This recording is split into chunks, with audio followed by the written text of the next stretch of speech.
All praises to the Most High YAHAWAH, the Heavenly Father, in the name of the Holy Spirit, the Earthly Mother, sanctifying YAHAWAH, the Holy Son. Brothers and sisters, Jews and Gentiles alike, welcome. This is your humble servant, Biglevi. And today is Wednesday, July the 28th, 2021, and it's currently 12:16 a.m. Beloved, peace be with you, peace be unto you. May peace dwell in your heart. May peace dwell in your soul and your spirit and your house. May you be at peace. There will be no Jacob's trouble. What you're looking at here, what you're watching here, it's called Esau's trouble and the Gentiles' tribulation. Beloved brothers, beloved sisters, we are going to go through a series of videos. We're going to document the Most High wrath, the Most High judgment upon the people of this earth, the people of this world, because this world is not meant for the children of God. This world is the kingdom of Satan. The Most High is in control of everything. Now, this, what you're watching here, happened in India, and it happened 2 days ago. 3 days ago, because it just turned 12 a.m. Eastern time. So it happened on July the 25th, 2021, in Kinau, India. Okay, massive rock slide kills 9. Okay, so beloved, when you start seeing things like this, when you look at India, 4.9 million people die of this plague, which the official says, the people over there say it's at least 3 to 4 times higher than that. They say the minimum they will put it is somewhere around like 12 million. And we know in China, and well, so to avoid stuff, and from the Moabites and the Moab and so-called Moab land, which is not his land, it's our land, they say somewhere around 28 million or no more. And China is very censored. Okay, you cannot get those information. And the reason why I don't bring things like that is because it sounds like conspiracies, but it is true. Okay, so over there in India, 4.9 millions, let's say 5 million perish. Plus they got the flood. Then they got this. They got lightning strike people. That means those people are under judgment. That means the Heavenly Father is visiting them. And this is just a little small taste, okay, of this spicy, super hot sauce that the Father is bringing them. Now you see this rock formation, this rock slide. You see how violent it is. Let us watch it from the beginning again. See how it's going to destroy the bridge. We're going to put the video down a little so the voiceover won't be all messed up. All right. Okay, so you see the rock, you see that, look at that work, look at this, boom, look at this. The guy stopped fleeing. He stopped fleeing because he got scared. All right, so he's looking at the window, he's looking at the door, and then you're going to see a giant rock that's going to break the bridge. Okay, look at this. Look at this rock. Look at this rock coming over there. Damn. The entire bridge went down. The entire bridge went down, beloved. This is no joke. Okay? Let's watch this again. Okay? You'll see the rock coming over there. See this one? See this one? Boom. Let's watch it from the beginning. Okay? Look at this. Hey, this guy, to hell with this.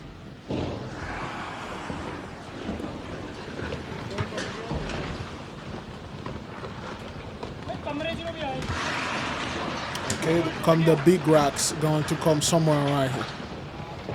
Okay, you see it, you see it, see it, see it, see it. Boom! All praises. Woo!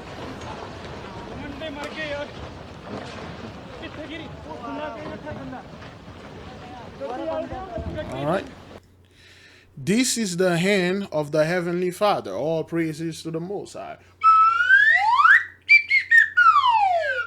Yes, yes, yes, yes, beloved, yes. Brethren, this thing is no joke. Yeah, and saying how the last one hits the bridge almost looks intended. That's because it was. That's Ebedel for you, man. That's that woman.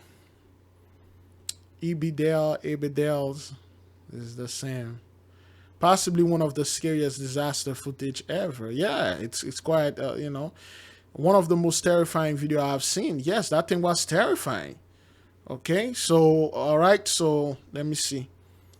So frightened, even if you go in your home, you still can get killed. The bridge getting hit show how much force behind those rocks. This is how powerful the Father is, brethren, okay? We're going to watch that bridge again, okay? This is a bridge, beloved. You know the sheer force it would take to destroy this thing, okay?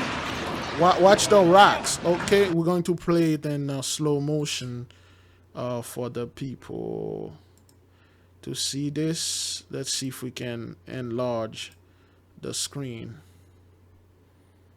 Okay, we're going to play this in slow motion. All right, watch this. Okay. Okay. Watch this. You see the walk coming here? You see how this walk is coming?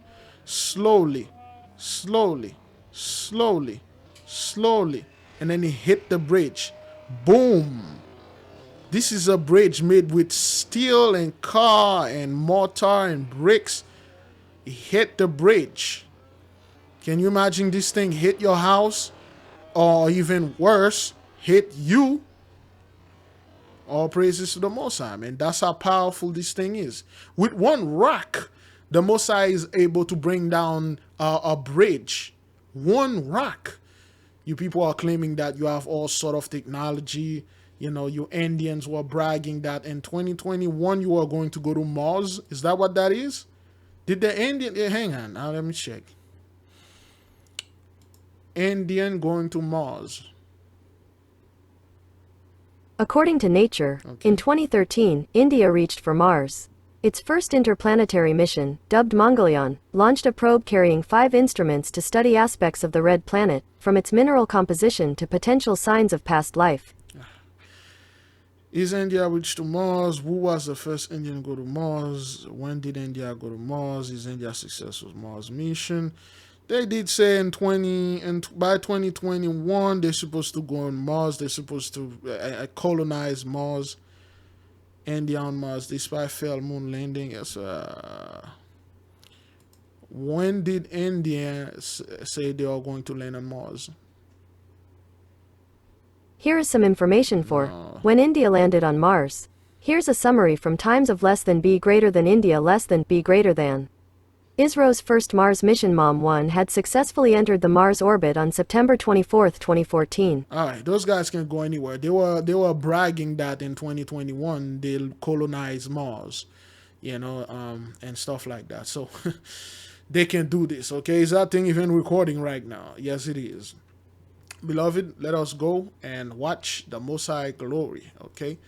We're going to see all the stuff that happened in the world, and we're going to give the Most High glory and praises.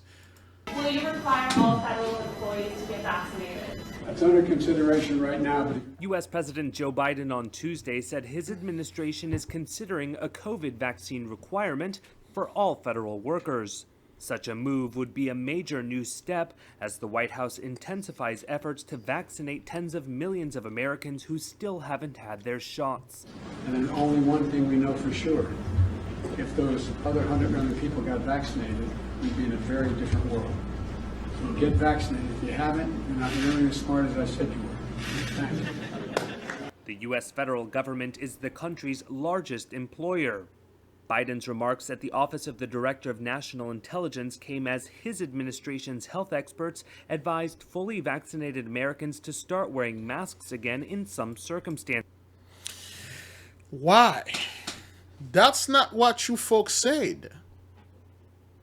This is not what the merchant, the salesman that was trying to sell this product said. This thing will protect no matter what. You don't need to wear it. That's why you took it out. Now you say to buy the whole thing and then wear this thing again? Why can't you people just come over there and say, wait a minute, man, this thing, what's going on here?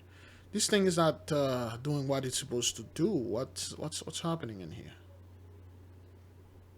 But now, backpedaling. Due to the virus's fast-spreading Delta variant, and could signal a new, more aggressive phase in the campaign to vaccinate more Americans.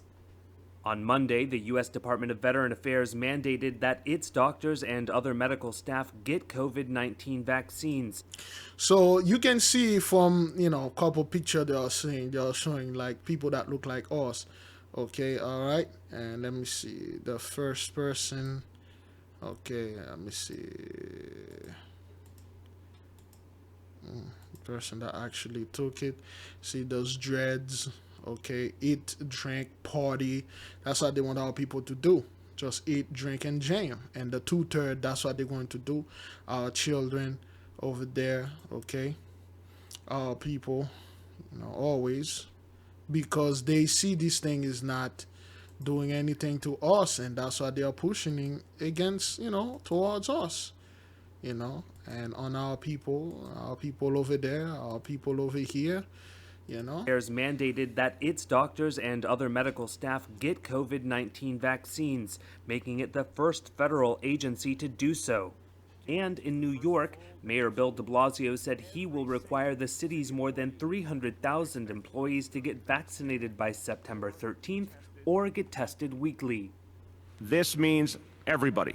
This means obviously everyone who works in our schools, our educators and staffs. Okay, which one it is? Is it what is this? Is it mandatory or get tested weekly? Is that what that is? Yes, people. Is it a choice? What is this? We want to know exactly where you guys stand. Are we supposed to get this thing mandatory, or we have a choice to get it, or we should vaccinate it? Make this thing clear. Is that what's going on here? It means everybody. This means obviously. He will require the city's more than 300,000 employees to get vaccinated by September 13th or get tested weekly. Okay. This means everybody. This means obviously everyone who works in our schools, our educators and staff. It means the NYPD, the FDNY. It means all city agencies. It means people who work in offices and people who work on the front line. So this is what the Mossad is doing to those guys. So they were bragging about how that thing is efficient, how it's the efficacy of this is like unheard of. It's like, yo, this is so good, and everything is good, everything is well, everything is working the way it's supposed to work. Now, yeah, okay, well, we didn't reach the goal of that 75% of the population that we're bragging about. We barely reached 65%. And then now we see there's a great amount of the population, a great portion of them, that don't look like us. Okay, if you got 65% of the population, okay, vaccinated, and you got the 35% that are non-vaccinated, and that 35% should look like us. Majority of that 35% should be our people. Which you're always claiming that 13% of this population since 1865. Since 1865, you keep claiming that. Or now, you should have called and say, well, 13% of the population is not taking this thing, so we really don't care about that. So to hell with them, and then we can go ahead, we can move on, and we don't care about what those people do, because yeah, we have everything that we need here, but somehow you still got 35%. Can you imagine all the 2/3? If they haven't take this thing, they want it. Some 2/3 are straight up lazy. They really don't want anything to do with that. They're just like, man, I don't want this thing and stuff and this and that and stuff. So if you offer it to them, they will take it. Okay, so what they are doing here, brothers, what the Mosai is doing here, the Mosai he's dismantling their workforce. A lot of people are going to quit because of this, and a lot of people are going to die because of that. If you quit, you die, they lost. If you stay, they win. Well, not for long. So a lot of people are very serious about that. Like, oh, hell no, man. Y'all plenty of those JOB out there, man. Snatch one. So we don't know. Is it that thing mandatory, or you got a choice? I don't know. Those people are very crafty. Oh, boy. Is that thing even recording right now? Yes, it is. All right, let's move. Well, Heather and Steve, Fort Worth police are investigating this violent ending to a party that began on Sunday evening, and they are stressing to everyone, do not chase down a gunman on a shooting spree. It's just something that we don't believe shouldn't have happened. A backyard party in the Como neighborhood of Fort Worth early Monday morning ended with 3 in the hospital and 2 dead. 1 shot to death and the shooter stoned to death by witnesses. Tragic, heartbreaking, because it happened, because it took a life. Fort Worth police got the call just before 1 a.m. from the 5600 block of Shiloh Drive, where all praises to the Most High. Shiloh. Yes, sir. Shiloh Drive. All praises, beloved. Shiloh's horn. You can't make this up. Yes, I will make his horn brass. I believe in the book of Joel. Let me see if I can get. Well, let's decide who is Shiloh. Okay. Who was Shiloh in the Bible? According to Wikipedia, Shiloh is a figure mentioned in the Hebrew Bible in Genesis chapter 49 verse 10 as part of the benediction given by Jacob to his son Judah. Jacob states that the scepter will not depart from Judah until Shiloh comes. All praises to the Most High. Yeah, right. Genesis, oh man, the book of Genesis love us. Let's read Genesis 49:10, because what you are seeing here, beloved, this isn't something they just put in there, or it's like oh my God, and stuff, and for some reason we see 49 here. Let's go to Genesis 49:10. All right, okay. Let's see, Genesis 49:10. All praises, beloved. Give the Most High all praises, beloved. Genesis 49.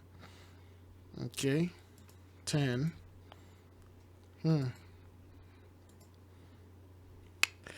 The scepter shall not. Wait, Genesis 49. Well, yeah, it's 10. Okay. The scepter shall not depart from Judah, nor a lawgiver from between his feet, until Shiloh come, and unto him shall the gathering of the people be. All praises to the Most High. Unto him shall the gathering of the people be. The gathering of the people. Until Shiloh comes, and unto him shall the gathering of the people be. Okay, since the street to say, let me see what the street say. Shiloh Drive, 5600 horn. The horn. I will make thy horn thy brass. Let me see. I'll make thy horn. The book of Joel. I will make thy horn brass. Is that what that is? Oops. What the hell is this? The book of Joel, old McDonald, horn brass? No, man. Oh boy. What? I will make thy horn brass. I'm not quite sure. I'll make thy feet brass. Is that what that is? I think thy feet. Micah. Is it? Okay, I'll make thy horn iron and thy feet brass. Is it Micah or Joel? Micah 4:13. I will make thine horn iron and I will make thy hoof brass. Yes, Micah 4:13. All right, that's what that is. Micah 4:13. I will make thy horn iron and I will make thy hoof brass.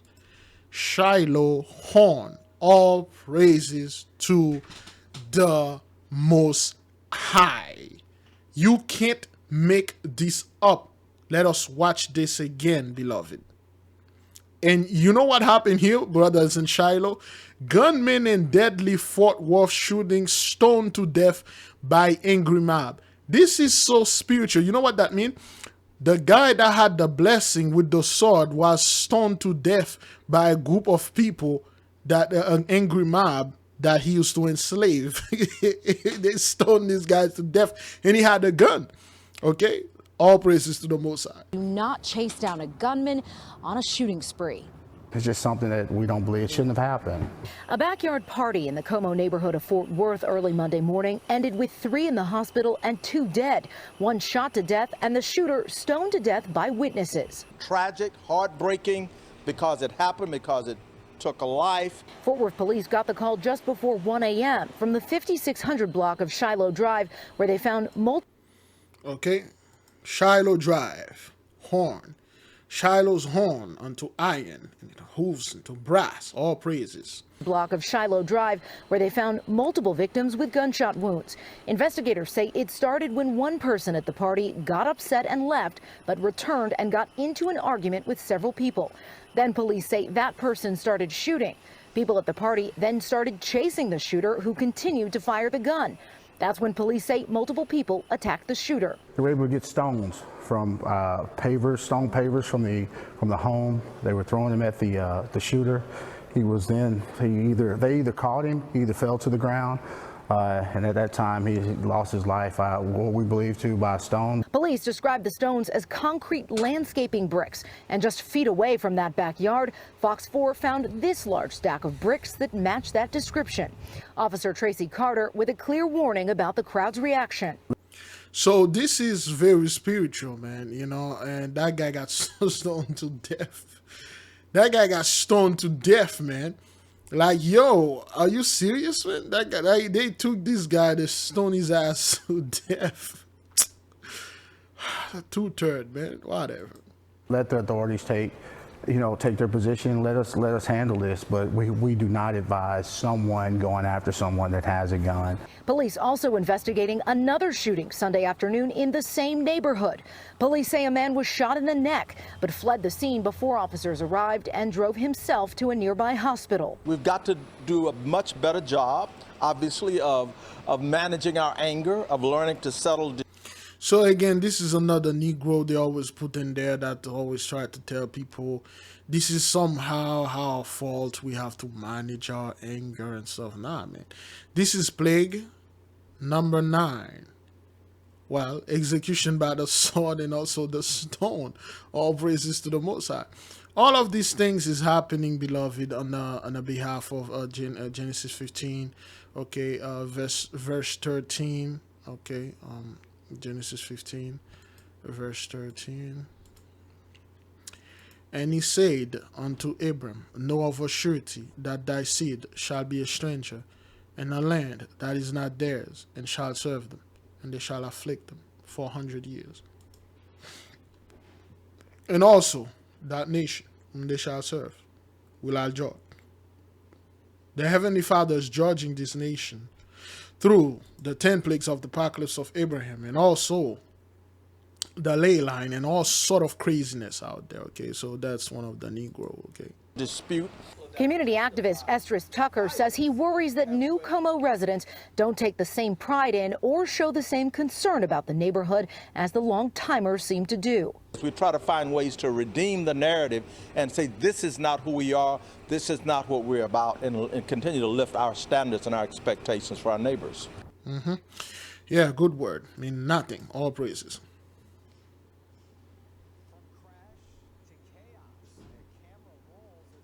Slams into a car, then onlookers go on the attack. The onlookers there dragged that driver out of the car and started beating him. He was severely injured in the attack, and tonight his family is speaking out. Sean Lay is live to walk us through the video, but first, Sean, the victim's sister told him he was wrong to be out drifting, and then she got a look at this disturbing video. Video that has been shared and seen and shared all over social media, hundreds if not thousands of times. You're right, the sister said, hey, you shouldn't have been out drifting, that's illegal. She saw the video, broke down by what she saw, and then they went to the police.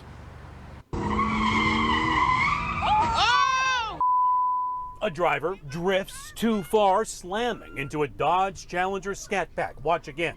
This was at 2:30 Monday morning as drifters and drag racers gathered at East Grand and Trombley. Immediately, a crowd pulls that driver out of that red car. Oh, they pistol whipped me! The driver is pistol whipped, then punched. That driver tries to get away, but he's chased, hit, and stomped by 4 other men, furious that he hit their car. So, what's happening here, brethren, it's the 2/3, okay? And they do this scumbag stuff all the time. They will borrow a car, they will rent cars, very fast car, and they will drift, they will do donuts and stuff like that, partying and twerking in the parking lot. And this dude, you know, he's a college kid, he borrowed a car, and then he tried to drift, tried to do that Fast and Furious scumbag garbage they are seeing, and he hit another bunch of 2/3 over there, and then they drag his ass out of the car, they beat the spirit out of him.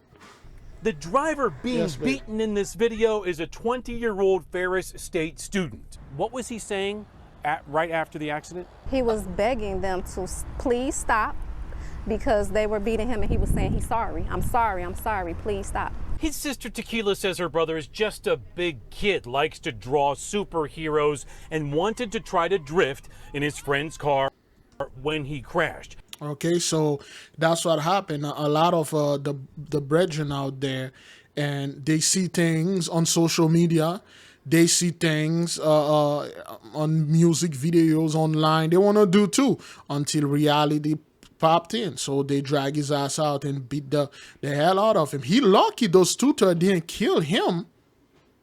He lucky they didn't shoot him right there in the car like that guy that shot that Puerto Rican fellow in that Puerto Rican parade. He shot both the wife and the husband, killed both of them. He lucky. She told him that he shouldn't have been drifting, and then she saw the video. I just instantly broke out crying. Like, no matter what he did not deserve that. The people doing the beating and stomping are not only on video, they've also identified themselves by bragging about the beating online. Like they got stripes off beating up a little college boy. Yeah, that's what that is. This college boy was supposed to be in college. Learning, is that what that is? I mean, that's what you people supposed to do. This is the 2/3 mentality. Hey man, I'm innocent because, you know, I'm a church going fellow. I watch you Jesus, and I watch you this, I watch you that. You shouldn't beat me because I didn't do nothing wrong. Yo, you hit my car. I was most likely those guys were just parked there and then having some fun and you know, talking and stuff like that. And this guy doing this nonsense and try to drift and things like that. He lucky those guys didn't shoot and kill him. He never held a gun. He's never even had a fight. Telling him if he tried to defend himself, they will kill him. So all praises to the Most High, man. The 2/3 are catching hell out there. To hell with them.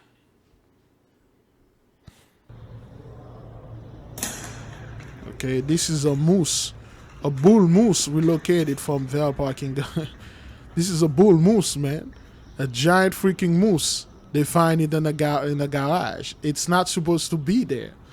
Okay, and then they shot him with the tranquilizer. So, you know, it's getting awake. So, let me see. Look at how many people they have taking this thing. At least, let me see. 1, 2, 3, 4, 5, 6, 7, 8, 9, 10, 11, 12. Okay. Let me count this again. You know, Big Liver always counted things the wrong way. 1, 2, 3, 4, 5, 6, 7, 8, 9, 10, 11, 12. It took 12 of you to carry a bull moose. This is the most high sense of humor, man. All praises. He always puts something in there to amuse us. We understand, Father, and then we see, we know that you're doing this. A bull moose. All praises, man. So, all right, they carried this bull moose. Okay, put it on some kind of wheelbarrow. Okay, so yeah, this thing wasn't supposed to be there, but somehow it was in there. You can hear the moose is like sleeping.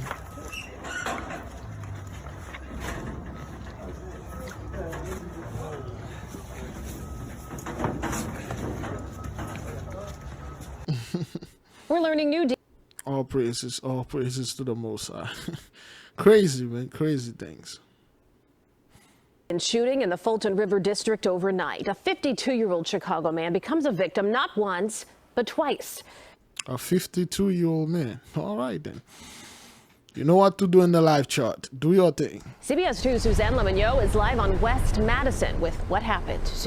Again, the name Madison. Is that what that is? West Madison? I'm not quite sure what the Most High is sending to us through this Madison mermaid. We discussed that in the previous video. There was a woman reporting the news. Her name was Madison. Madison the mermaid. Okay. And Splash is a 1984 movie directed by Ron Howard, starring Daryl Hannah, Tom Hanks, and John Candy. Okay, so Splash the movie, and her name is Madison. And, you know, at the end of the movie, she went back home, which is Atlantis. She went to Atlantis with her husband. Okay, now I'm starting to understand this. I'm starting to get the spiritual meaning of this movie. And she could not go back to her home without the groom. So the bride came in to get the broom. The broom came in and married the bride, and they go to Atlantis. And now I'm understanding why we keep seeing the word Madison popping up. Madison. Okay, so Splash. Let me see. Is that Splash the movie Atlantis. Okay. All right. Where they did show at the end of the movie, she swam towards Atlantis with the groom. Okay. All right. Splash the movie. Madison, go home. Okay. Well, they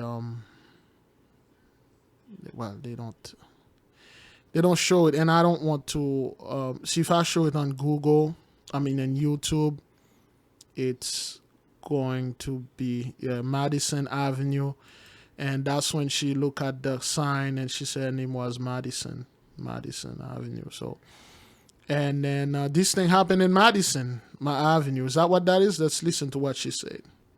But twice. CBS 2's Suzanne Lemonnier is live on West Madison with what happened. Suzanne.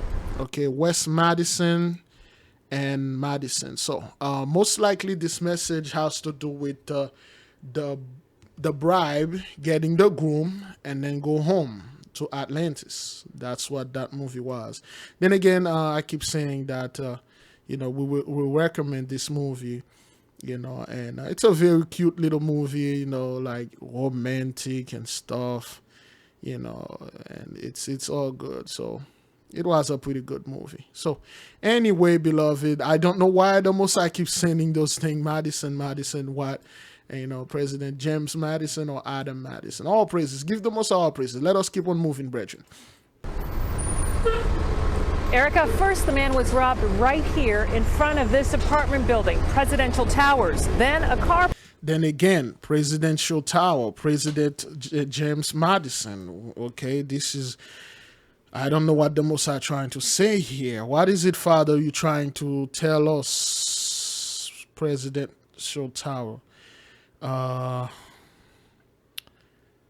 President James Madison.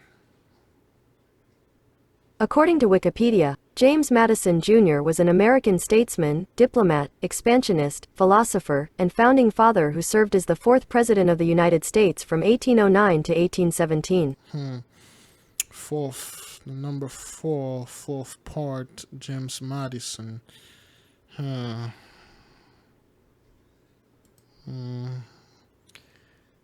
Age inauguration 57, 5 plot 7. You know what to do.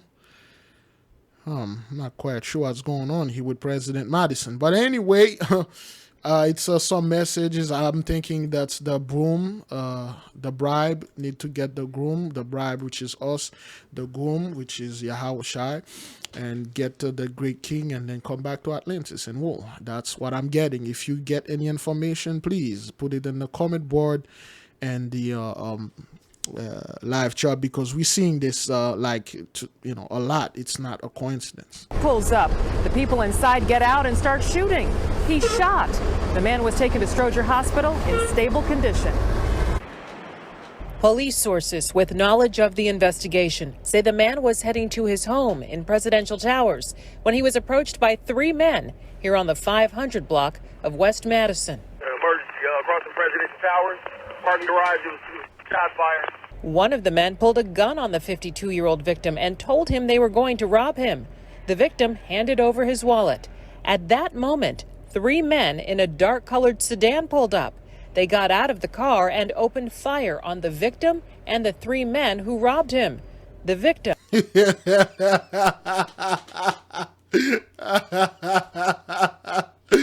All praises to the Most High, man. What's going on here, man? The whole story is upside down, man. What's happening here? What, this guy got robbed? What's going on? Is it he got robbed by three men?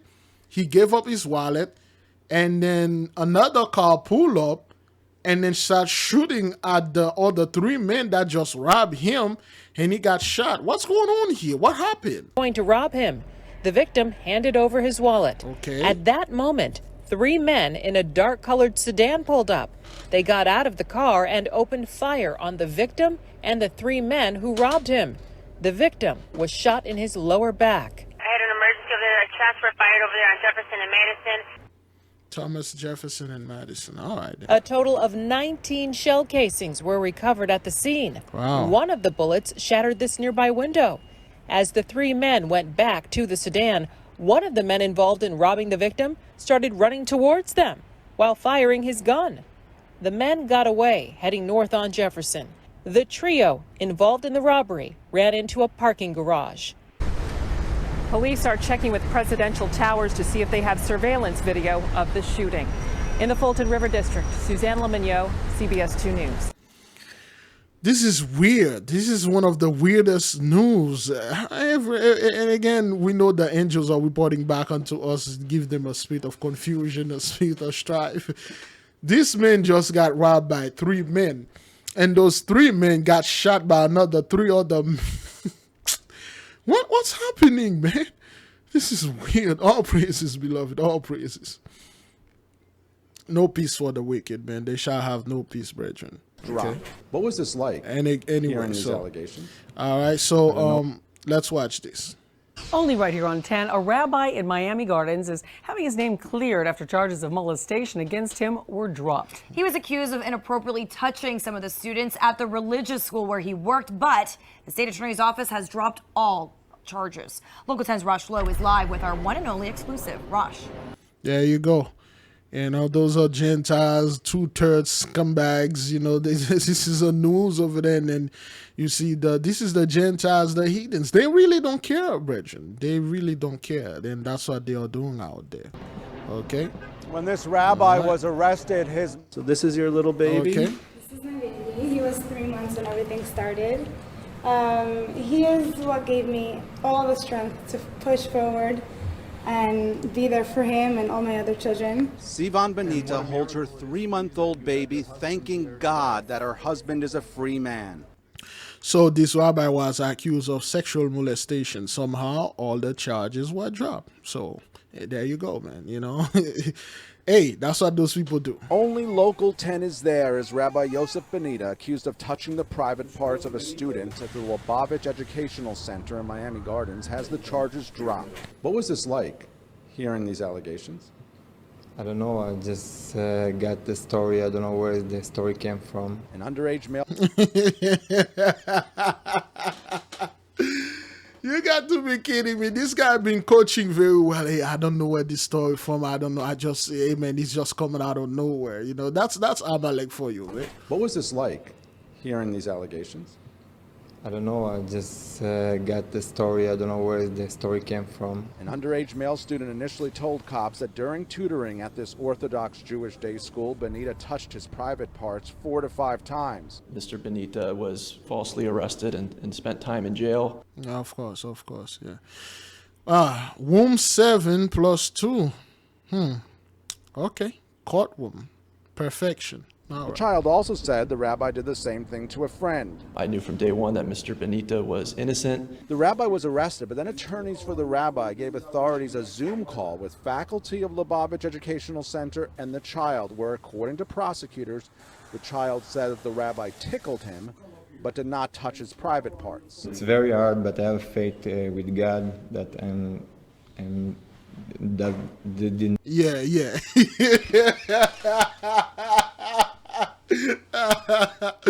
Oh man, you can see the big G in this guy's face, man. This guy's G all over, man. The big guilty face. Look at this guy.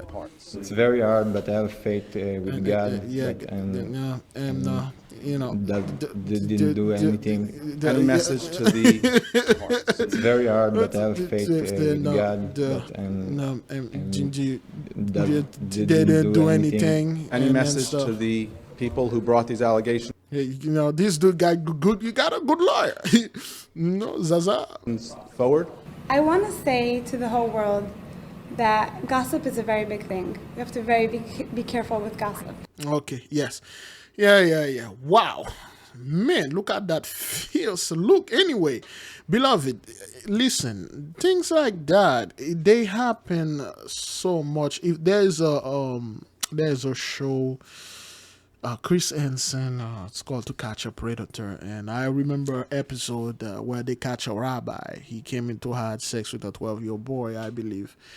And, well, you know, a man and a man cannot bake, you know, they just, you know, come and both of them bring their cowboy hat and then they get onto, you know, freaking cow and then they play rodeo. So a man ride a horse until he can't ride no more. He ride on this dirt road. Those people, they are well aware of that. This wife is well aware of the husband, not even secret, fantasy. They do things like that, brothers. It's like a requirement. Now, you've been seeing those people are being popping up all over the news for the same reason. The pastors, the rabbi, but again, you know, they have all the law on their side. So, yeah, Zaza. Faculty also spoke to the other child who said, according to this closeout memo from the state attorney's office, quote, the defendant had touched him once as he was leaving the room and was not sure if the touching was an accident as it happened in passing, end quote. Prosecutors dropped the charges. quote, based on the lack of physical evidence, one-on-one allegation, delayed disclosure, conflicting statements of events. Yeah, so, a bunch of men, the 15, 16, 17-year-old men in a room with you, they don't know when you meant to touch them and stuff like that. End quote. They won't hire me back for the teaching, and I wrote a letter to the Lubavitcher Rebbe, and he gave me the blessing to continue to do education. All right, then. They want to hire the same guy that this thing happened. Hey, man, all praises.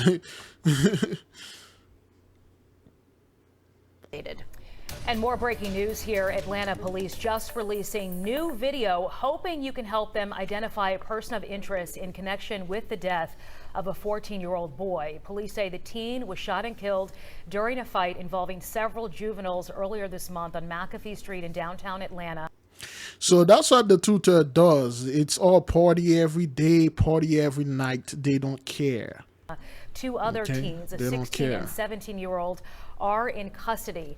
I just saw a little circle there, so I'm assuming the person they are looking for, and they're hoping. So those are the police, spying on them, make sure they are here, and then you got the tutor out there. No, just chill, partying and go over there twerking in the parking lot, and then they start fighting, and that guy shot and killed a boy. Recognizes right there in the middle. If you recognize him, and we'll try to get a better idea of who the person is in our next report on this. But throwing gang sign and all that stuff, that's the tutor. They don't care. Savage attack happened last month, and police say the victim was beaten after asking his neighbors to turn down their music. His family members are now speaking out as we hear the victim's call to 911. Local 10's Ian Margol is live with the latest. Ian. It has been more than 40 days since Frank Pankava was beaten nearly to death right outside of his Hollywood apartment. Now, he is still too unstable at the hospital for doctors to do life-saving surgery. You don't know what damage has been done mentally, let alone all the physical issues he has. Frank Pankava is still fighting for his life after he was badly beaten right outside of his Hollywood apartment on June 13th. Hang in there, they're on their way. In the 911 call from that night, you can hear Pankava breathing heavily and telling the dispatcher he was in bad shape. Tell me exactly what happened. Huh? Tell me exactly what happened. I got a fight. Okay. Are you hurt? Yeah, I got into a fight. Are you hurt? Wow. How do you help him? Bleeding a lot. Pankava's family. So yeah, we had we covered this before 40 days ago. So this dude, there was a party going on, bunch of people partying, and then he went over there and told them, hey, turn down your music and stuff. And when it comes to party, baby, you cannot tell the two-third nothing. Yo, they'll shoot you. This guy, well, I'm not gonna say that guy is lucky because it's been 40 days. He haven't recovered yet. So yeah, so that's what happened. He tells us he had gone over to his neighbor's apartment to tell them to turn their music down when multiple people jumped him. He stumbled back to his home, leaving bloodstains on the front door, and officers arrived a few minutes later. There's a couple of them over there. Pankava was rushed to Memorial Regional, where he still remains in critical condition, dealing with more than just the injuries from the beating. He's also gotten an infection over time, as most people do when they're in the hospital. As he struggles to survive, his family is still desperate for the people responsible to be caught. Again, I am not going to stop this. See this here? Yeah, this dude, they didn't want to stay out of it, so anytime you see the two-third of partying, there's so much like demons in the midst of them. If you are in the same place that you see a bunch of two-third acting up, leave that place. The other day, the wife and I and the mother, her mother, I believe, and the kids, we went to a restaurant and a chili, I believe. I can't remember what. Yes, we went to a chili, and the two-third always are partying and celebrating birthday, and they were like a birthday in Chile, and those people were like 3 or 4. No, they were like two table over. Beloved, If I wasn't in the spirit, and the wife was so embarrassed for those people, man. They were so loud. They cuss so loud. They are filming the TikTok video and telling you, oh, look at me, bitch. I don't give a F. I don't give a F, bitch. I don't give a F. Like, you watch those people, you're like, my grief. Like, yo. It's just like, I knew it was a spiritual attack, you know, and I knew it was a spiritual attack against, you know, the seed. So I just chilled there. And then they party. They were so loud. And then they had the nerve again to call the people. They came in and sang their happy birthday to you, all that thing, loud. And the wife said, you know what, let's get out of here. And then we left. We stay out of it. Okay, so again, that's what the 2/3 does. Again, I have no idea who beat the crap out of this dude. I don't know, but I stay out of it. Anytime I go somewhere, like, for instance, there are some video that I recorded at Walmart, and then while I'm recording this video in the parking lot, a 2/3 pull up next to me and blasting music in his car. I just pull the windows up. Some of them did this so you can go ahead and tell them, hey, pull the window down so they can shoot you or beat you. It's a giant parking lot, man. I just find another spot and I park there and just enjoy. That's what they do. So, unfortunately for this guy, look what happened to him. So, mind your own business, man. If somebody being loud, there's party going on, just leave the place, go somewhere, chill. Party come down, you come back. And then if they keep doing this, you make plan, you report them, then you move out. Okay, all praises to the Most High. 28-year-old Davon Person was shot outside. Someone shot 31-year-old Glenn Lewis here at 8:30 in the morning on Friday, July 16th.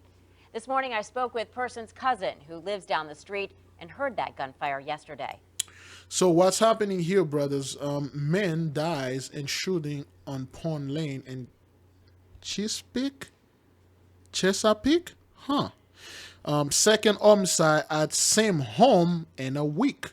This isn't normal, brothers. That's the second homicide. Okay? And this home in a week. Chesapeake police are investigating 2 homicides at the same house just a little more than a week apart. Both shootings happened in broad daylight at this home on Pond Lane in the Foundation Park area. The latest happened at 4:40 yesterday afternoon. 28-year-old Davon Person was shot outside. Someone shot 31-year-old Glenn Lewis here at 8:30 in the morning on Friday, July 16th. This morning, I spoke with Person's cousin, who lives down the street, and heard that gunfire yesterday. I always talk about this black on black crime. It got to stop somewhere. Okay, so they always get a Negro out there to explain things. This Justin Gregory, you know, always some Negro. It's a black on black crime and stuff like that and things. This is the Most High is cleaving the sword in the midst of the people that don't want to come back to him. So this is the second homicide at the same house in less than a week, a little over a week. How? Because if not, everybody's loved ones just going to start perishing from her. And I know that's going to bring a lot of hurt and heartache to a lot of families. Justin Gregory told me that his cousin had a 1-year-old daughter. Chesapeake police said that no one was available for an on-camera interview today, but a spokesman told me detectives are looking into whether these homicides are connected. He also said that the 2nd Precinct has created a violent crimes interdiction unit to target incidents like this, and that police are working with the All right, 214 on this cop car, all praises. Campostella Square League of Advocates. This is a civic league in the area, and they are looking into doing more community outreach. They're also asking anyone with information on either shooting. All praises to the Most High. So, you know, things like that happen, man. Those people don't want to come back, so all praises. This just into the newsroom that we've learned a 17-year-old girl in Nassau County died this afternoon in a crash on the north side. 3 other teens are critically hurt. The crash happened on Dunn Avenue and New Kings Road. That's where we find News4Jax reporter Renee Benenati. Renee, What else have you been able to learn from Florida Highway Patrol tonight? Janice, within the last 30 minutes, we received a crash report from Florida Highway Patrol. That report states a 20-year-old was driving the car that turned into a tractor trailer here at this intersection, causing the crash. We also learned there were 4 others inside of that car. They ranged in ages from 15 to 19 years old. It's been an agonizing several hours for loved ones involved in this crash. The sister of the driver of this silver car tells News 4 Jax he and her friends were leaving this shopping center when they crashed with a semi-truck. She says she got a panic call from him right after the crash, but hasn't heard from him since. Jacksonville Fire Rescue says 3 people were taken to the hospital and 1 person died at the scene.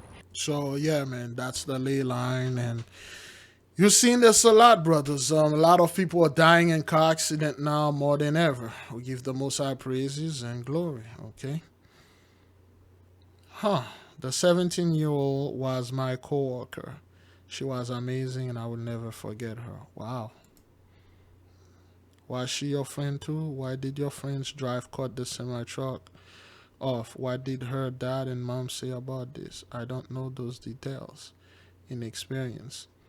May she be with God. Some people are so noisy, man. So sorry to hear. Some people are so noisy, okay? My daughter is 17, starting to drive full-time in September. These very real situations terrify me. That's the most I bringing the fear onto them, okay? I have panic attacks. Give them a spirit of fear. Take the anxiety and put it on them, okay? I drove by there. I didn't know someone died. How does a 20-year-old not have enough sense to not turn into the path of Semai? Yeah, you know, I can't believe some of this comment that I'm reading. 17-year-old lost her life, 4 others injured. Yeah, so that car, oh my gosh. So, yeah, those people, and that's the Most High. It's not like they weren't paying attention. They were. But this happened to them. We give praises and glory. How long we are into this thing? Wow. 57 minutes? Okay, wow, that's beloved. Let me know in the comment board if the videos are too long, because I'm receiving a couple of folks that are saying the videos are too long. I don't know if should I make them short again, because when I started they used to be maximum an hour, 30 minutes, 45 minutes. But because they are being live streamed, I don't know. Should I do that? Put it in the comment board. All praises. One last question for you, like you've been trying. All right, so this is I just laugh at this video, man. Look. What was the basis upon which? I have a question for you. So, did you receive my notice of cease and desist? Says I Bourgeois hit a new low. Prime creator of Earth interrupts. Okay, update. All right, this is our bullshit right there. All praises. Not your time. Sorry. I understand this. Sorry. No. You were served. Don't come near me. You were served with a notice to cease and desist. I captured this earth last year, and I captured everything. I am the prime creator of this earth. I am the. I love you all. Last question for you. I am the prime creator of the earth, and they kick him out. I mean, man, you go get the hell out of here, man. Serge Bourgeois came in, I'm the prime creator of the earth, and then they just push him out.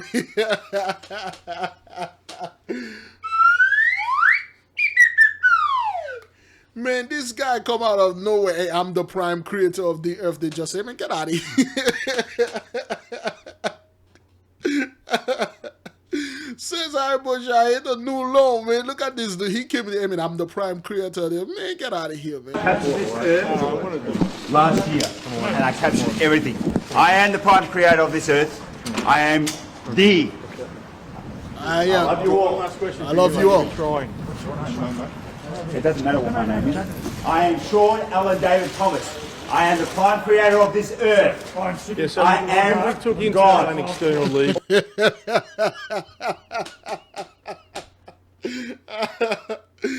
Oh Oh man, the folly of man, the vanity. And then yeah, people will worship this guy, or people will worship this guy. Yes, the moment he say I am God, you'll have 2/3. You'll even have people in the nation here will just running and say he's God. Let's worship him because he said here. Man, Sergio Boja got fired everywhere this guy went. He just keep getting on hurt, man. You know, all praises. Man. I am the prime creator of this earth. Yeah, so I am took into God. an external legal. All these lies, deceits, and deceptions that have been perpetrated on all of the system and all the public, you are all protected, and you will be saved under my laws. There is no law above my laws. Are your laws above my laws? Giving you a direction under the summary offences. Superintendent, I understand what you're saying. I'm being respectful. I'm being peaceful. I'm not doing anything untoward to anybody in any shape. So if that guy was somewhat anyway looked like us, they would have shot him the moment he tried to approach, and the cops would have shot him. They're like, yo, he looked like he had a gun in his hand. So, you know, but Cesar Bush, I can get a break, man. You know? If you fail to comply with my direction, you may be... I understand. Excuse for leaving home. Are you going to leave the area? Yeah, that's right. Another $1,000 for... I will leave the area. Not a problem. I am giving you a direction. Yes. You have a choice. I'm going to leave the area. Yeah, look, at the end of the day, he didn't follow the health guidelines, which are so important. I think the Minister spoke about common sense. At the end of the day, we've had to strengthen the health orders now to ensure that it's mandatory for mask wearing. So yeah, that's... We can't cut a health order for common sense. And I think in Please fairness, notify the public. the I am the prime guidelines that creator were of cut this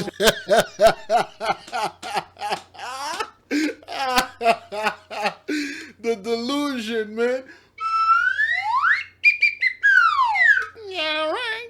Yes, they fire him from the church. Now he's coming in and trying to tell those people he's the prime creator, man. Oh, man. I know his word don't make sense, but he feels trustworthy. He's making more sense than anyone out of leader Sebastian and a half. He needs to run for parliament. It would be certainly stir things up. All right. If people can identify as different gender, why can't this bloke identify as prime creator? All praises. I agree, man. I agree. This guy says Cesar Borgia, get the hell off the land and then get out of his earth, man. You know? Wow. Oh, man. You know? Wow. God come down to tell them off. Don't come near me like a king speaking to a peasant. This politician and us in the UK. Yeah. So those people are catching hell, man. They're out of their mind. And then this guy is saying lies and you're on his earth and stuff like that. All praises, man. Crazy things going on out there, brethren. Crazy things. Being here, for praying, for helping find our girl. The mother of Faith Moore thanked hundreds of friends, family, and neighbors who gathered at a vigil for her daughter. It was held at the same softball field where the high schooler played. 16-year-old Faith went missing over the weekend when a flash flood near her Arizona town carried away her car. We are living through our darkest hours. Okay, so, and it's the sorrow, which is plague number 1. Okay, of the 10 plagues of the apocalypse of Abraham, plagues number 1.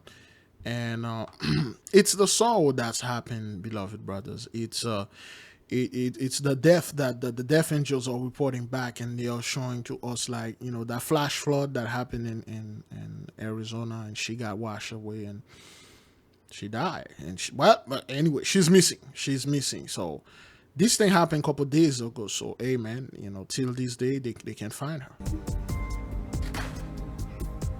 But to have your support is monumental. Hundreds of volunteers have been helping firefighters look for Faith. Her car was recovered, but the teen was not inside. Faith and her family mean a lot to their Central Arizona community. Her Yeah, they are. Man, you usually have a Negro there, but there's no Negro here. They usually have a Negro in the midst. Where's that Negro? Where's that Al Sharpton like Negro that Jesse Jackson Negro. They usually have one there, but anyway. So let's keep on moving. Yeah, those people are praying, man, to the God to bring that little girl back home. Grandfather was once the fire chief there. I know there's some public safety people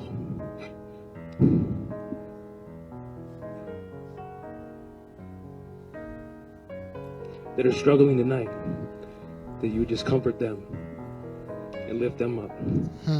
Flooding has devastated Arizona in recent weeks, and sometimes that devastation is heartbreakingly personal. So you see how the media, they never report anything. They always keep it mum. They always keep it hush. You see, there is a connection between the flooding that happened over there in China, the flooding that happened, the flooding that happened over there in the UK, the flooding that happened over there in China and Germany, Eastern, Western Europe, all over Saudi Arabia, and then now here. They don't want to say anything about it. They don't want to say, well, this is plague number 10. Okay, thunder voices, the weather and all that. They just make it seems like Mother Nature or things like that happen. It just happen all the time. That's not what that is. Okay, this is the Messiah's wrath. All right. So let me check something while we are here, beloved.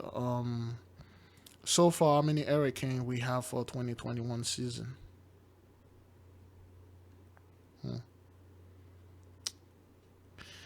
Let me see. 2021 hurricane season. Okay. Here is information from Wikipedia. Okay, begin June 1st and it will end November 30th. So how many hurricanes we have so far? I think we have one. Town Hall preparing for the peak of 2021 hurricane season. Okay. Let me see. They had one hurricane so far. I forgot the name of it. Mid-season. Was that Claudette? Claudette, Danny, and Elsa? Is that what that is? Okay. They had a tropical storm Anna, tropical storm Bear, tropical storm Claudette. Claudette did a lot of damage. That's when the 99 cars over there in Alabama. Storm Danny. Okay. Hurricane Elsa. Okay, and June 30th, Hurricane Elsa. Yeah, that was so far we had one hurricane, Elsa. So we see that now. You see how is that the trajectory? You see how the trajectory passed the whole Caribbean and it just passed in the midst of by Haiti, by Jamaica, by the end of Cuba, and then go. Let me see if I can enlarge this. Can it be enlarged? Okay. All right, there you go. You see how the hurricane just like pass over here, and then he doesn't go straight over Haiti, straight over Cuba, straight in the Bahamas. It just pass in the middle of them, and then go and cut to Cuba, and then do most of the damage over there. And then go all the way over here and then die here. You see most of the damages are happening in Europe, and well, those people, they don't want to bring that up. But all praises to the Most High, man. We are living through our darkest hours. Yep. Meanwhile, the search for Faith continues. All right, Faith. Is that her name? Faith Moore. Faith Moore. I don't want to get into the old Moorish thing, but Faith Moore. Okay, that's her name. Have faith, the new beginning is here. Have faith, number 8. All those things, the most I won't put them here just to put them. You know, 2 people, this is all about that little girl right here. That young virgin, she's 16, she's 16.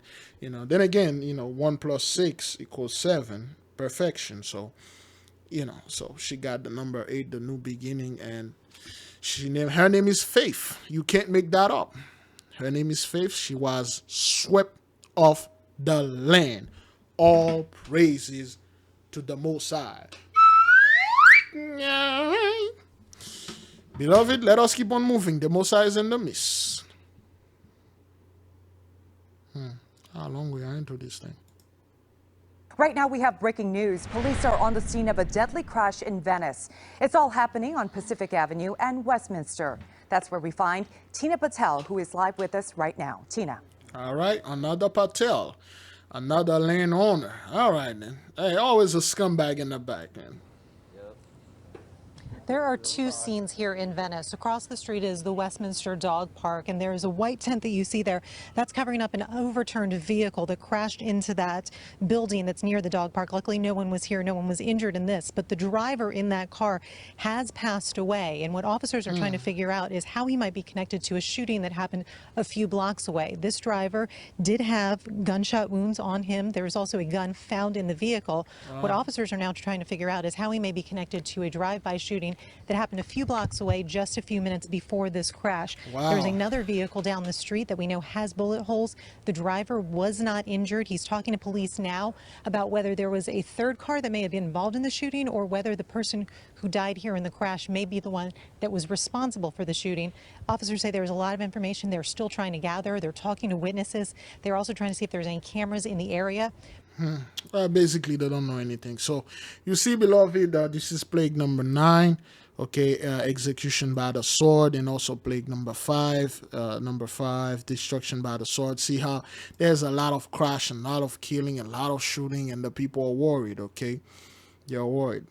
Okay, so this is not surprise anymore. Every day gonna be the same BS. So, beloved, they are seeing this. It's an everyday thing. It's everyday. They're seeing it happening every day. Drive-by shooting. People get into accident, okay? All right. Only since the early 90s crack epidemic, I've seen Los Angeles so lawless. Congratulations to animals that live as human among us. So, yeah, we understand what this fellow's saying, but that was during the crack epidemic when they gang stuff. Now they are seeing this thing happen. There's no epidemic. There's no epidemic. Okay? All right, so this is Venice, okay? This is a beautiful place over there, I heard, in Venice. There's it's like a rich area, but somehow there's a lot of homeless over there. Of races, man. Move to the next video, man. Sky 9 is live in Corona over the movie theater at the Crossing. That's where police are investigating a deadly shooting. We're told this happened at 11:45 last night. Officers say an 18-year-old woman was shot and killed, and a 19-year-old man was taken to the hospital. So I'm guessing they have some type of, I would say, update. Let's check. I'm not quite sure. Get the CBS Live. I'm not quite sure. SWAT standoff on Eco Park after bodies found inside home. Oh boy, so many stuff. Woman killed, man critical condition after shot inside Corona movie theater. I believe that's the thing. That's the update. Let's see what happened. And out to a deadly shooting inside of a Riverside County movie theater. It's under investigation tonight. 2 teenagers shot, 1 is dead, and little is known tonight about how it happened. CBS 2's Michelle Gili is live in Corona with the very latest tonight. Michelle. And the beloved brother Big Judah and somewhere in Corona. I believe it's a city called Corona. But hey, anyway, let's see what's going on here. All right, give me a second. What's going on here? All right. This is such a disturbing and mysterious story. A teenage girl is dead and another teen is clinging to life this evening after having been shot in the theater behind me here during the showing of a horror film. Wow. An employee tells me that there are cameras all over this theater complex, and she's hoping that they will provide clues to police to catch the killer. During the actual movie time, no one apparently heard the gunshot. Employee Kaylin Dillon wasn't working Monday night when 2 teenagers were shot inside of the Edwards Stadium 18 theaters in 18 theaters. You know what to do. All praises. Corona. She's heartbroken and hopes police can find the person responsible. I know that we do have security bag checks that we do on a daily. And unfortunately, I'm not sure if it just was missed. I'm not sure if it was in a holster on their belt. after the horror film The Forever Purge ended Monday night and the theater was being cleaned. Police say employees found the 2 bodies. Oh, wow. Wait, did they heard the shot or they just find them? What is it? At some point, the employee or employees walk inside the theater to conduct their cleanup or walkthrough, and that's when the 911 call was placed. And the person was saying what? That there was an unknown problem, somebody was bleeding, and there wasn't very specific information given. May have been because of what they've witnessed, and maybe they were in shock, and so we didn't know what exactly we had. When the officers got inside the theater, they found a survivor, a 19-year-old boy critically wounded, but an 18-year-old girl had been killed. Both had been shot. The unidentified 1 through 9. Okay, all right then. male was rushed to a hospital with life-threatening injuries. Police aren't calling this a homicide case yet, but confirm that no weapons were found in the theater. I was actually saying I feel kind of guilty that I wasn't here last night. What? Are you serious? You dumb. Because I am in nursing school. That you would have saved them. Yeah, whatever, man. And just when something like that happens, you want to be able to help, and that it was such a devastating event. Yeah, whatever. So let those people be the superheroes. Be glad. Brethren, if something like that happened in your workplace, you weren't there, give the Most High praises and glory. Possibly you could have been one of the victims. And who knows, maybe we could have helped a little bit more. Yeah, so now we got the update. So all praises to the Most High. It's moving, man. Mill Reserve in Weston. Let's get you right up to Sky 10 though for a better look at this investigation. We've been watching for quite some time now as federal agents have been going in and out of this very large home. What specifically they're looking for is still unclear, but records show that this home, it goes back to Walter Ventimiglia. He's a well-known mortgage broker and insurance agent, the president also of Worldwide Capital Lending Group. We actually have a photo of him as well. Haitian authorities believe that he may have funded those people who played an active role in the assassination of Haiti's president, Jovenel Moïse. They say money to fund that plot flowed through his company, but his attorney had been saying that his client actually just brokered a loan to fund a peaceful transfer of power and not what actually transpired. And lies upon lies. So, yeah, the Most High, again, this thing, a lot of people were asking me, like, why this thing happened. We told you it's many aspects. Some of the aspect happen. Those people think they can come over there and claim the power again, like they did in 1915. Okay, they had 79 years to rule, and then we are at 77, I believe. We're at 77 years, 2022, 78, 2029, 2023, 79, and it is over for them, okay? And they got the last 3 years started in March, from November 2020 to March 2021. So technically, this is the first year they get into this when that thing hit, when the corner locked up the stuff. So they got 3.5 years, to pack up their things, to get the hell out, okay, to make up their mind. So that's why this thing happened, but all praises. FBI representative released a statement to us just a short time ago. It says in part, quote, "I can confirm the FBI and HSI are conducting court-ordered law enforcement activity in the vicinity of the area. The affidavit in support of the search warrant has been sealed by the court," going on to say that they can't release many more details right now. We're still working this story. We're working our sources as well. As soon as we have any new information, we'll have it for you right here on Local 10 News. That's the latest though in Weston. I'm Andrew Perez. Back to you. Tonight, wildfire season. All right then. Okay, so let's see if we have the same thing. All praises. Too early. The harbinger, Northern California's Dixie Fire, now torching an area the size of New York City, ripping apart more than a dozen homes and structures, threatening 10,000 more. A dozen homes and threaten 10,000 more. I will give the 12th tribe 10,000 of them, one measure of my power. The Most High say will give 1% of his power to the 10,000. That's all you need to utterly destroy the earth and get 1% of the Most High power. All praises. It's very stressful, scary at times. More than 5,000 firefighters on the front. So this gentleman, this is the angels reporting back onto us. And I think I saw, how do we download how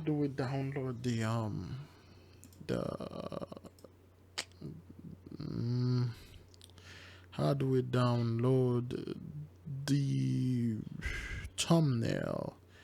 The thumbnail, brothers, of this video. Let me see if I can get the thumbnail. Can I? I think I had the thumbnail somewhere. Okay, so the thumbnail looked like something else. Let me see.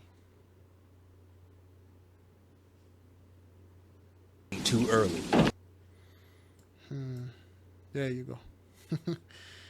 There you go. That's I believe that was the thumbnail, but you know, you can see the faces right here.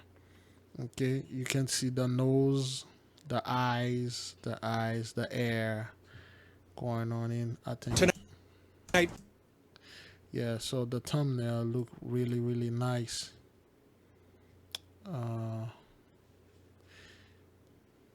Let me see if I can get. A woman is charged with murder. Yes, so if you look at the thumbnail right here, okay, Shift P. You see, I can't really. Let me see. Let me find a way to see if I can download the thumbnail. All right. So yeah, I'll find a way to download the thumbnail, but it's a little bit too small. So let me find a way to enlarge it. And give me a second. This is the video. You can already see what you're seeing here, but you know, let's download it. There you go, beloved brothers and sisters. So tell me what you see here. What you're seeing here. What does that look like? All praises, man. Is that thing even recording? Yes, it is. Maybe I'm seeing something else. Maybe it's I don't know what it's. To me, it looks like somebody's dancing. Okay. Then again, we know this is Dibariel standing in the midst of this thing right here. She let me see if I can enlarge this. Can I enlarge this? Let me see. Oh, all right. You can see both of her arm is spread. You know, she just stretch her arm. Okay. And then this is her feet. This is her legs right there. One of the legs. One of that leg over there, and she's doing some type of ballerina or some ballet dancing. And that's one thing that I saw. This is her head, and this is her shoulders, this is her chest, and both of her hand, and she's in the midst of this dancing. That's all I saw. I don't know if you saw that too, but you know, to me that's what it looks like. And then it also looked like a sword. Okay, it looked like a fiery sword. Okay, this is the handle of the sword. Okay, and this is like the little thing, and this is the shape, both side of the sword. And when you go, beloved, let me see if I can get this thing off. There we go. So is that thing even recording? Sometime I do this, and then some stuff happen, and then it's not recording, but it is. When we look at the video, the thumbnail. So somebody said that thumbnail looked like the angel of fire, because they are noticing it does look like the angel of fire. Okay, they don't know who that is, but they see this. Okay, this is Gentiles. Okay, this is Joy Soil. Okay, that thumbnail is one of the most dangerous things a firefighter can see. I mean, I saw that too. Look like person dancing on top of the tree. All praises to the Most High. Woo woo. who would say it looks like a person dancing on top of the tree, and it is. When we say the barrier, go over there and then dance in the midst of those people, okay? Dance, like you do that dance suicidal, you can see it. This is no joke, brothers. We are not making this up. Those are the people that are seeing that too, okay? So, other people, most people won't see it, okay? Okay, from the thumbnail, it looks like a demon face in the flame if you look closely. Some people see demons, all right? Jamison Grant saw a demon, all right? While they are setting that fire on purpose. Okay, no, whatever, you know. Say Shem, oh, well, that's a good name. That's a nice name. Thank you, Shem. Shem, there's a human figure in the thumbnail, and they can see it, brothers.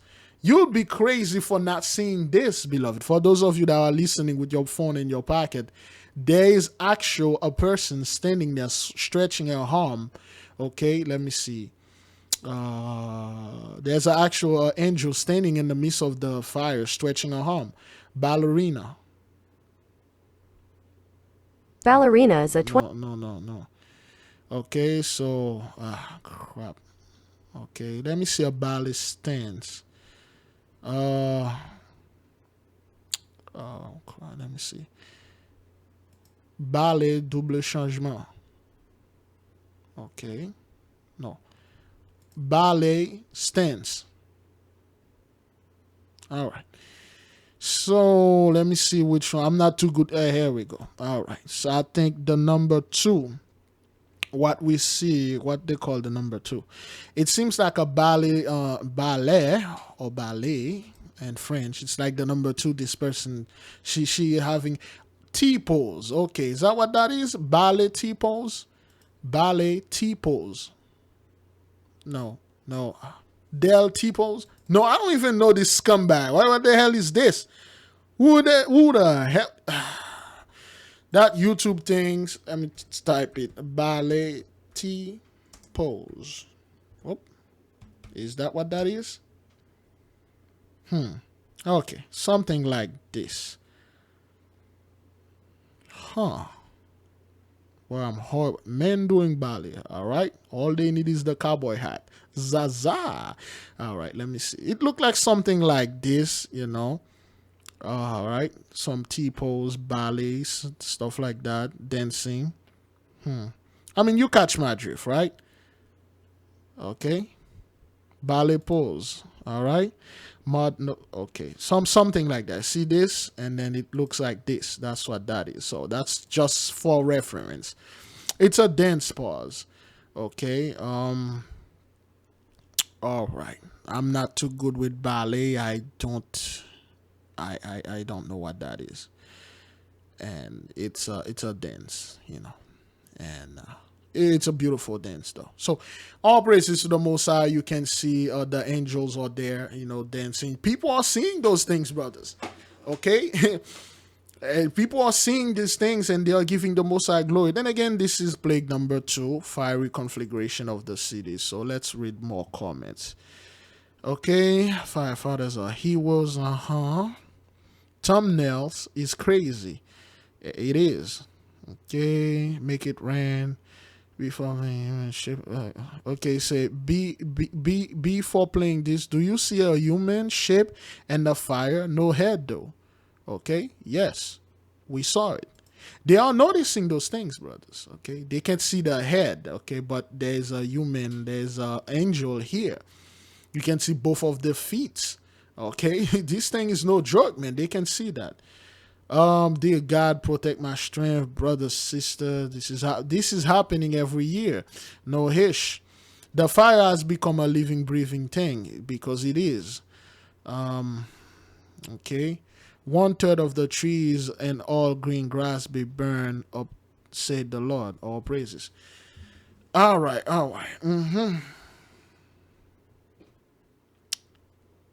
Okay. Fire demon. I agree. Fire demon. All right. Yeah. Oh, these elites are crazy. That's the elite. This is the message to all Californians. You guys know very well this fire new normal, which means that you should move from your state since last year or the year before if you still accept this incident, the elites and stuff. So yeah, the people can see this, beloved. They see it, and we give the Most High praises and glory, all right? Those are the angels coming back and report unto us and say they are here, so we cannot deny this. If the Gentile admit this, they confess this, okay, that means it is real. All praises. Let us go to the video. All right, let us watch the video now. Get rid of this. Let's watch the video. Way too early. The harbinger, Northern California's Dixie Fire, now torching an area the size of New York City, ripping apart more than a dozen homes and structures, threatening 10,000 more. It's very stressful, scary at times. Okay, stressful and scary because the Most High give them a spirit of fear, a spirit of stress. Give them no breaks, no pause. Okay, they shall not have peace. They cannot have peace. No peace for those people. That's why they are being tormented. Okay, beloved, when you look at this face of this gentleman right here, let me enlarge this so the people to see. You can read the spirit in this fellow right here. This face that you are looking at, does that look like the face of someone that is ready to bring Jacob's trouble? Does that face look like a face of someone that is so proud, so happy that he's going to inherit the new kingdom? Is that the face of the group of people that said, yes, I was at the bottom, now I'm gonna be at the top.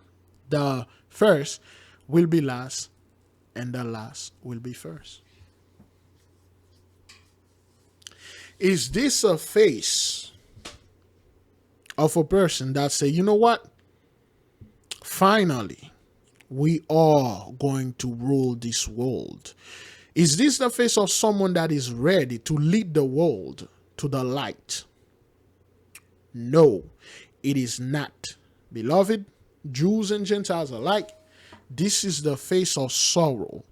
This is the face of distress. This is the face of despair, emptiness, loneliness. This is a face of defeat. You are not bringing this upon yourself. The Heavenly Father is doing this to you. You do not have the technology that you're calling DEWs. You do not burn your own home down. You could have easily burned down Kempton.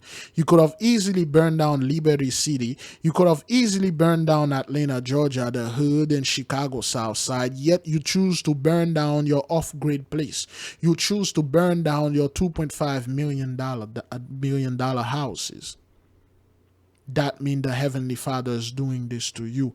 You've been swept off the land. All praises to the Most High. More than 5,000 firefighters on the front lines, struggling to contain the flames after the rapidly expanding footprint merged with the nearby Fly Fire into an unpredictable mega blaze. It's just almost beyond comprehension how fast these fires can move. Okay, so because it's not a normal fire, it is the Heavenly Father doing this. It's not a normal thing. And those people they are watching this. Okay, this isn't normal. Why is this happening? These things move very fast and they are unpredictable. Crews across the West already stretched thin. Right now, 22,000 firefighters on the front lines of 85 major fires raging across 13 states. Wow. So far, more than 2.7 million acres have burned this year, outpacing this time in 2020, their worst year ever recorded, by nearly 1 million acres. So this is what I'm telling the people. It's just every single year, it is going to get worse and worse and worse until you bow down, you bend the knee, until you said, ye that I said, you are not the children of YAHAWAH. And now I'm going to say, ye are the children of the living God. All praises to the Most High. This thing is more than double. Now, at this pace, it's going to be triple. Last year, beloved, they had 1.9 million acres burned. In 2021, fire season started June the 1st, and then we're like 2 months into this thing. We got another 2 months left. Is that what that is? It will be, okay, let me see the fire season. Okay. Fire season in California. Here's a summary from EcoWatch. Fire season in California usually starts in summer and extends through the fall. Okay, I would say, however, the climate crisis has upended weather patterns in the state, which is now suffering from drought conditions. okay, so we will say from June to November. Okay. 10 months. They got like 90 more days of this going. If, okay, so last year, for the whole year, they only had 1.9 million. Now they already have a 2.7 million and continue. Beloved, is this a normal thing?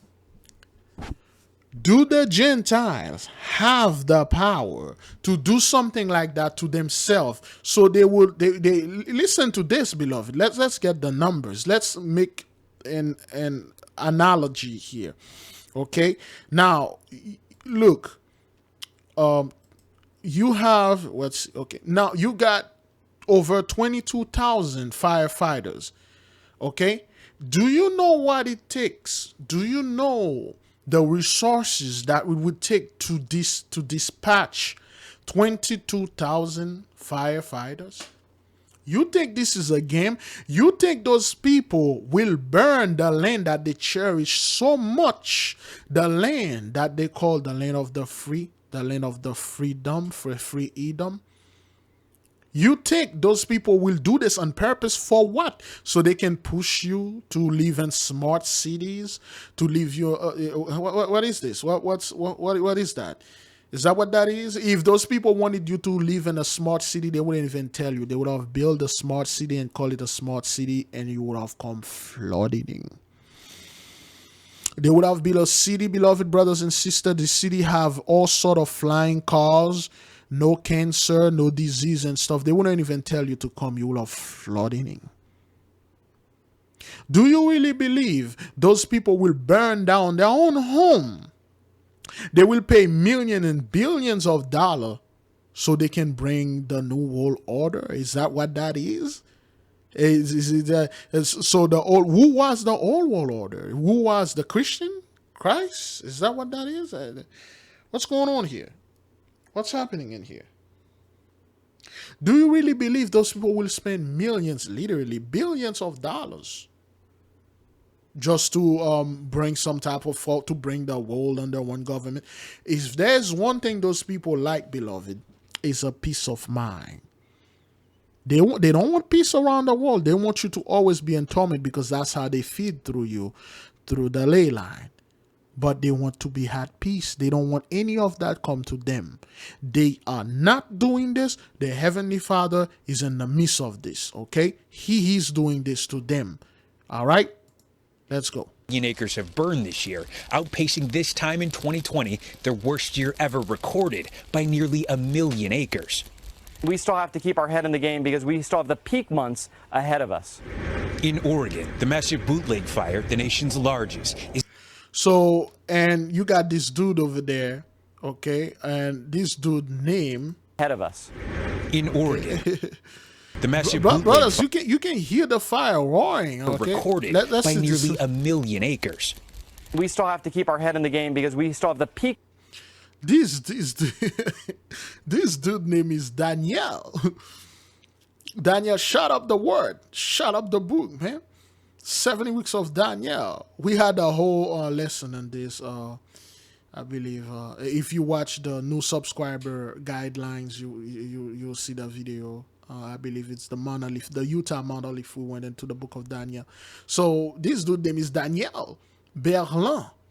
Okay, so all praises to the Most High. And then the peak of fire season is still behind. Okay, all praises is gonna get worse and worse and worse. What they are seeing here, brothers, they never experienced this before. peak months ahead of us. In Oregon, the massive bootleg fire, the nation's largest, is now burning more than 400,000 acres and only 53% contained. It's so dry that a lot of this is just turning to dust. The sparks of a climate in chaos, igniting fears of another unprecedented year of devastation. Steve Patterson, NBC News. So yeah, all praises to the Most High, beloved. Let's keep on moving. How long we are into this thing? Ooh. All right. Shooting and killing a homeless woman. Good evening to you. I am Rashi Vatz in for Jonathan Martin tonight. And I'm Caitlin Monty. That 34-year-old sitting behind bars tonight as Fox 26's Randy Wallace joins us live from downtown Houston, taking a closer look at her case. Randy. Hey, Caitlin. Last night, Christine Festus told sheriff's deputies she shot and killed Deandra Citizen, a homeless woman, after she threatened her and approached her aggressively. Well, tonight, she's in jail charged with murder. I love you, baby. And I miss you. This man is 36-year-old Deandra Citizen's boyfriend. He was too distraught to talk to us. Okay, so this is the sorrow, okay? You have those people shooting each other, you know? I don't know what's going on here. I don't know this woman and this guy, you know, and is in a lot of pain now, okay? So all praises. To talk to us. She was a good woman. She was trying to get herself together. Citizen was homeless and known to hang out at this strip center at 1402 FM 1960. Now there's a makeshift memorial where she lived and died. Yeah, it hurts. It really, really hurts me. She was a sweetheart. Citizen was known to many in the area. She'd give you the shirt off her back. She'd do anything for anybody. She helped any people. She's helped. I've seen her help people. Okay, her name was Citizen. Is that what that is? Oh, okay, all right then. Probably her last name. Okay. She didn't even know. 34-year-old Christina Festus reportedly told sheriff's deputies she shot the unarmed citizen Sunday night because she was aggressive and threatening. But that story seemed to fall apart when an assistant DA spoke at her probable cause hearing. Festus was walking her dog in the strip center parking lot. And had words with the complainant. Again, if you see on this, so there is this Iglesias de Dios, okay, which means Church of God. You know, that's what that is. Let me see the name in it. Okay. Okay, the number 99, double destruction. And I can't get rid of this, but he said Iglesias de Dios, which is Spanish means Church of God, you know, Priesthood of Mahan. And there's no surprise why this happened here. All praises to the Most High. Those are the angels coming back unto us, okay, coming back and report. Strip center parking lot. And had words with the complainant and then fired at her and fled the scene. It also shows that she had a phone in her hand and did not call for help. That's what it is. She just murdered this poor woman. You know, some little argument, or probably she come over there to buy some drugs, and you know, she just shot the woman and killed her. But instead, went home and changed clothes, secured a weapon, and then called the police. Okay. I think the woman should be held accountable for the murder because D probably didn't attack her. I don't know. Okay, her name is D Citizen. All right. Oh, she might have came up and asked for some money. I'm not sure, but there was no reason to shoot her in the back. She shot her in the back. All praises. All right, I can't pass this guy air, but Zaza, all praises. And again, this is plague number 9. Okay, plague number 9, execution by the sword. A lot of things are going on out there, Bridget, a lot. A would-be mugger nearly lost his shorts trying to steal another man's cash. This was all caught on video. The 25-year-old victim was on 54th Street and 7th Avenue in Brooklyn around 2:40 in the afternoon, July 12th. He's thrown to the street, punched, and the suspect tries to grab his money. The victim grabs the attacker's shorts and pulls them down to his ankles, and they both fall to the ground. Witnesses intervened, pushing the suspect, who managed to pull his shorts back up but ended up getting away empty-handed. If you recognize him, call NYPD's Crime Stop. This place is a mess. All praises, man. Place at the wrong time for that man who was standing on the grate when the flame shot several feet into the air. News 4's Chris Glorioso went straight to Con Ed to find out what might have sparked the blast that could have killed that man. At ground level, the only sign of Thursday's explosion is the Con Ed crew about to open up the sidewalk. But take a look and you can see just how high the flames reached toward the sky. Oh my God! It is the natural human reaction from neighbors when they saw this video of Barry West walking to pay a cell phone bill when the trip is interrupted by a jaw-dropping blast from underground. Oh no! Okay. So, I don't know who this brother is. I have no idea what this brother is, but this is a very strong message here, man. And I would be surprised if this brother is related to one of our brethren, that it's in the truth and they told him, but hey, brother, like, hey, I serve my God and then stuff. I don't care. Everybody got the right to choose their religion. All right. Okay. To pay a cell phone bill when the trip is interrupted by a jaw-dropping blast from underground. Oh no! The explosion knocked the 57-year-old father on his chest. I'm sorry. Well, I don't mean to laugh at the 57, 5+7. And they must always give you a clue why he did this. And this is not something I should have laughed, but you can see the dude. This is the father since of the explosion knocked the 57-year-old father on his chest, but before getting burned any worse, he managed to get up and stagger away. Carol Hamblin told us she believes her friend had help from above. Okay, all right then, all right. So we kind of get somewhere here, okay? God just picked him up and took him out of that fire. He staggered, and he held his hands up and rubbed his head, and he fell. You believe it was nothing short of a miracle? Just a miracle. Well, that's a warning to this guy. It's a warning, okay? This dude the Most High give him a very strong and stern warning. This could be one of those empty reprobates vessel that, with one of the sisters out there, and they don't listen, and then the Most High did this to this fellow. And rubbed his head and he fell. Is he that? Staggered, Hang on. And he held his hands up and rubbed his head and he fell. You believe it was nothing short of a miracle? Just a miracle. Does he have any idea how this happened at this point? No, he was just going to pay his cell phone bill. Friends say West is healing from second-degree burns at Nassau. So, let me see. His name is Wes? Huh. All right, then. All praises, all praises. So, yeah, most likely this dude is one of the husband of somebody that in the truth, or brother or friend that probably speak great things against the Most High, and then this happened. Happened at this point? No, he was just going to pay his cell phone bill. Friends say West is healing from second-degree burns at Nassau University Medical Center. They told us he is in good spirits, but still stunned by the sidewalk explosion that seemed to come out of nowhere.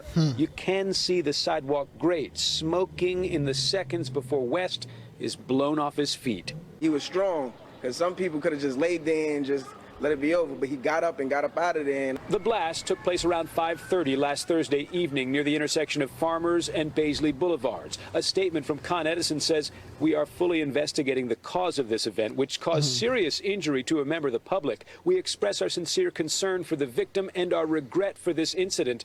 We wish him a full and fast recovery." Definitely there was some type of malfunction and Wait a minute. Definitely. Wait, hang on. This person's name is Alina Suriel. Wait a minute.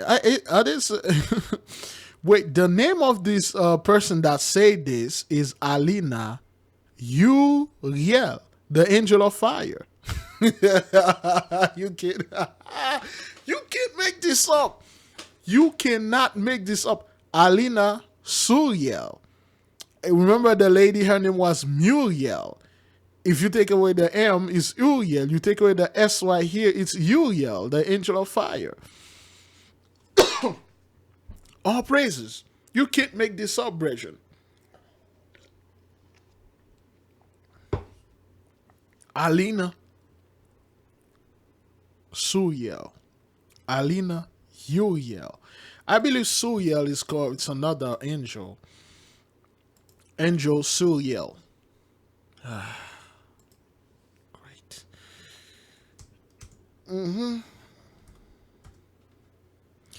No, that's Sariel. Okay. Mainly Judaic church. The other possibility version of his name is Suriel. Okay, who is this angel? Boy, his name Suriel, and the Dead Sea Scrolls, Suriel, Sarakel. All right. And Enoch, and first Enoch, there is a fallen watcher named Sarakuyahel, one of the 7 holy angels who is of eternity and trembling. In Kabbalistic law, he is one of the 7 angels of the earth. Origin identifies as Sariel as one of the 7 angels who consider primordial powers by the Ophites. Sariel invoked for his protective powers. He is commemorated. Now, that's not the angel, but we know it's Uriel. Okay, I believe it's Uriel. Okay, Salina, Uriel. Anyway, man, we get the message. The angels are reporting back. All praises to the Most High, beloved. Okay, let's read the comment a little. This guy's just become a millionaire. He will never have to worry about another cell phone bill ever again. That's a great lawsuit, damn it. So, yeah, people are seeing this. So many things are weird in New York, but it's good to see him survive. You know, a lot of weird things. My man survived an explosion and is about to get paid lovely. Okay. All right. All right, man. This is a very big lawsuit. All right. Probably that's how the Most High brings some blessing upon the sister that is with him, or upon the family that is with him. The Most High brought this upon him, and then brought him a couple millions, and then whoever is married with these brothers and the truth will inherit this money. All praises to the Most High. He walk in mysterious way. All praises, man. Crazy. Well, we have an update now on the story that Steve's been covering all morning. We have now confirmed that one of the shootings he was reporting on in Wilmington that involved the children, it's a murder-suicide. It happened just before 8:30 last night on the 1100 block of West 2nd Street in Wilmington. Police say a 30-year-old woman and a 19-year-old woman died at the scene. A 12-year-old girl was also shot. She is in stable condition. The suspect, a 32-year-old man who apparently was the boyfriend of one of the women, was found dead at the scene from an apparent self-inflicted gunshot wound. Police say the incident is believed to be a domestic incident. Yeah, so you see the two-thirds are catching hell out there. Those are the Christian. Those are the people that sent emails and say, can the nation pray for them? You know, the entire family just gone. They're fired. Not only this murder suicide happened to them, and then can the nation pray for them? And then when you ask them, okay, well, are you a member of a church? They say, well, yeah. And say, okay, you cannot ask us to pray for you because you have to let go of this church and the religion. And then they like, okay, well, no, thank you. They'll find another person to pray. Okay, well, yeah, okay. Is that what that is? Now, 2 women killed suspect dead in Wilmington murder-suicide, 12-year-old girl. Okay, this is the Most High sending messages, brothers, and say he did this thing. Those are the Christian, believe it or not. Those are the Christian, okay? We're probably going to get update. Let's see if they have an update on that. Those are the Christian out there that are catching hell. Okay, let me see. Catastrophic what? Fuel spill. Wow. Okay. 2 women. Okay, that's what they have here. That's the update. As a domestic incident, according to police, turned into a murder-suicide, leaving 2 women and the suspect dead in Wilmington. Hank Flynn is there live with more on a very violent night in that city. Hank? Yeah, Shayna, and though that might have been the worst, it certainly wasn't the first nor the last shooting here in Wilmington last night. Wilmingtonians in a world of pain as 5 are killed, 3 are wounded in 3 separate shootings across the city last night, each barely an hour from the last one. Yep. And you know, as the gun violence here in this city continues to spiral out of control.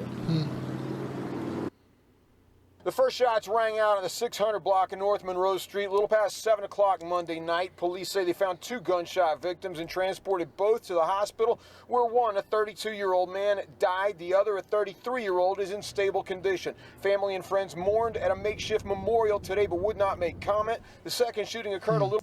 Okay, then again, and you see the 2/3, and they are catching hell out there because, you know, they are on that Christian garbage and they don't want to come back to the Most High, and the Most High is removing them. That's why they removed those 2 women, that little girl and that fellow, okay? 5 of them, okay? Suicide as violent night leaves 5 dead. 5 of them or no more. You want to go ahead and headbutt, bucking, ramming the Most High? This is what happened. Shift memorial today, but would not make comment. The second shooting occurred a little more than an hour later on the 1100 block of 2nd Street. I had literally just came in the house, and then you heard the people screaming, and then all you saw was police and fire and the emergency vehicles. So, you know, where everybody was like, what's happening, what's happening? 4 victims were found, according to police. Apparently a family situation where a man had shot 2 women and a 12-year-old girl before turning the gun on himself. Only the little girl survives. The third shooting... Wow, the little girl survived? Oh, okay. Well, then the little 12-year-old girl survived. Wait a minute. This thing is so complicated. Let me see. Shooting. Whatever. Shooting occurred just before 10 o'clock on the other side of town, the 2400 block of Jessup Street. 2 were hit. There you go. There you go. You can't make this up.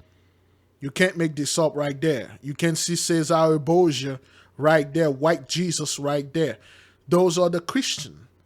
And that's why I understand why this lady was contacting me and saying that all those things are happening to her family and stuff. She doesn't understand why. And yet she wants a personal relationship with the Most High, as if I have the power to bring her in front of the Most High while you're clinging to the priesthood of Mahan, while you're clinging to church. Okay, now we see why. The Most High always put things there, brothers. We cannot stand and pray for those people.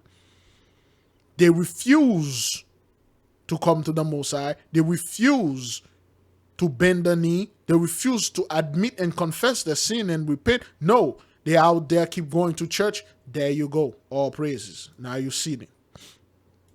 Hit. Police say a 28-year-old man was killed and a 22-year-old is hospitalized in stable condition. The family could not talk, but memorials from 3 other recent shootings are just on the next block. Okay, so you see the entire hood now, the Most High have them killing each other.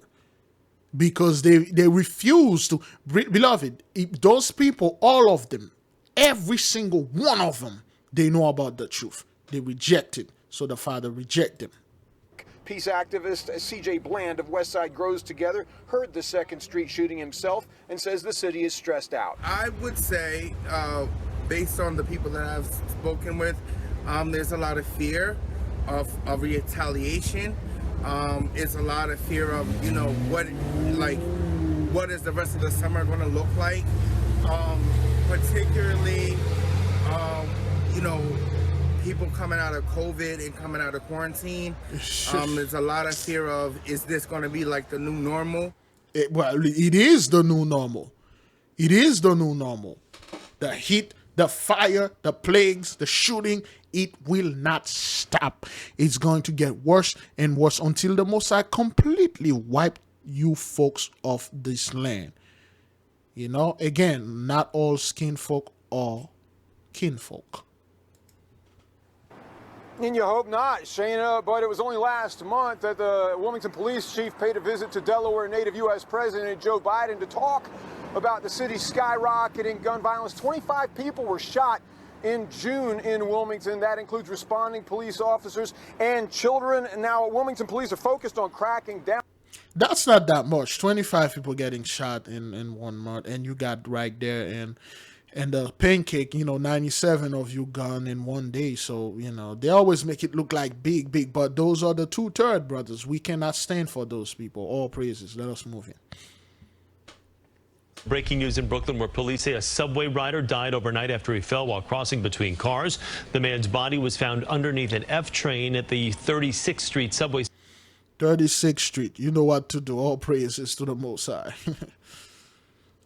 To the arrest of a Bucks County police officer along with 3 other men. And the arrests are the result of a sting, but it wasn't police who set it up. It was everyday, ordinary citizens. Action News reporter Dan Cuellar joining us now live in Doylestown tonight with details on this. Dan.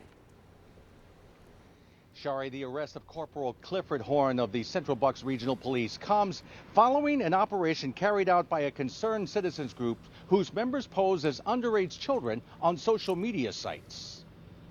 If you can be honest, or I can call the police. Your choice. Video obtained by Action News shows a man being confronted by members of a citizens group affiliated with the Colorado Pet Patrol. This after he allegedly arrived at a home in Atlantic City for the purpose of engaging in a sex act with who he thought was a 14-year-old boy. Your zipper's down, by the way. I don't know why his zipper was down. I have no clue. The group says the man went on the Grindr app to arrange a meet with the underage child for a quick sex act. The man sent a picture of himself in his underwear. The boy told him he was 14 years old and if he was cool with that. The man said yikes, but never said no. The man taken into custody by Atlantic City Police has been identified as 54-year-old Clifford Horn. He would later be identified by Bucks County authorities as Corporal Clifford Horn of the Central Bucks Regional Police. But I knew. Okay, so they didn't arrest this guy. You know, he came here to have sex with a 14-year-old boy, which they do all the time, brothers. This is a normal thing. Wow, this is a normal thing cowboys do all the time out there, beloved. They do these things all the time. Okay, you see how the police, there is a black man there. He's not one of us. They just casually walk the couple to his car, you know, and then they didn't even do anything to him. Okay, they just casually walk him. Clifford Horn. Okay, this dude is 54 years old. You know what to do. The guy, he just calmly, he came here to get engaged. His zipper was already down, so you know. So no. The man taken into custody by Atlantic City Police has been identified as 54-year-old Clifford Horn. He would later be identified by Bucks County authorities as Corporal Clifford Horn of the Central Bucks Regional Police. But I knew he was something because he wouldn't answer. He was just, he didn't want to incriminate himself. He didn't want to talk, but man. Which he's not. He's a cop. He's a cop. He's going to get away with this because he's going to get a great lawyer. Plus he didn't say anything. So, you know, you have not, he's a cop. He's going to get away with this.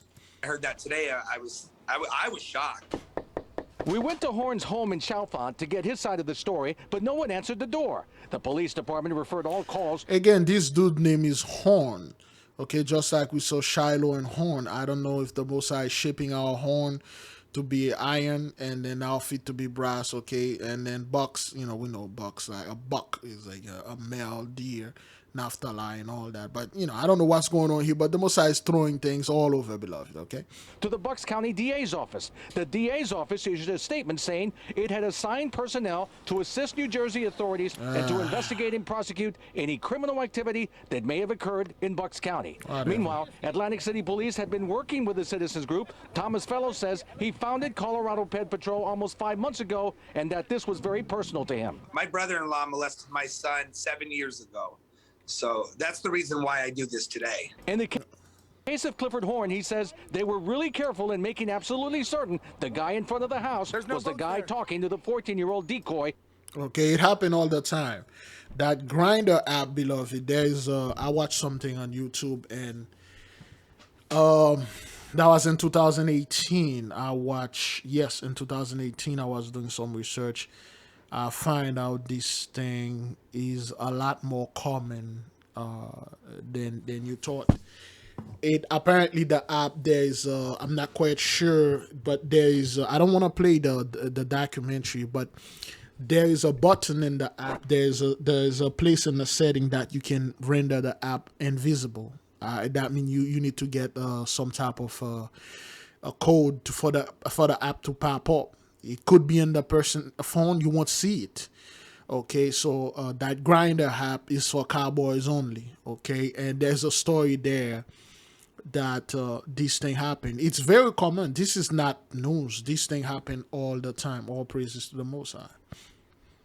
Scary situation over the weekend. Someone threw a metal rod at a driver traveling in East LA. Look at this. The driver's dash cam camera recorded this video. This happened Saturday afternoon on the transition road from the eastbound 10 freeway to the northbound all 5. Praises, man. All praises to the Most High, man.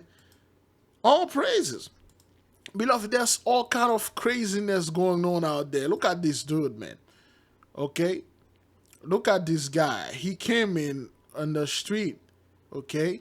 He grabbed whatever he had to grab and then threw it, okay? Boom. And hit the person for no reason. For no reason. All praises, man. Crazy thing going on out there, man.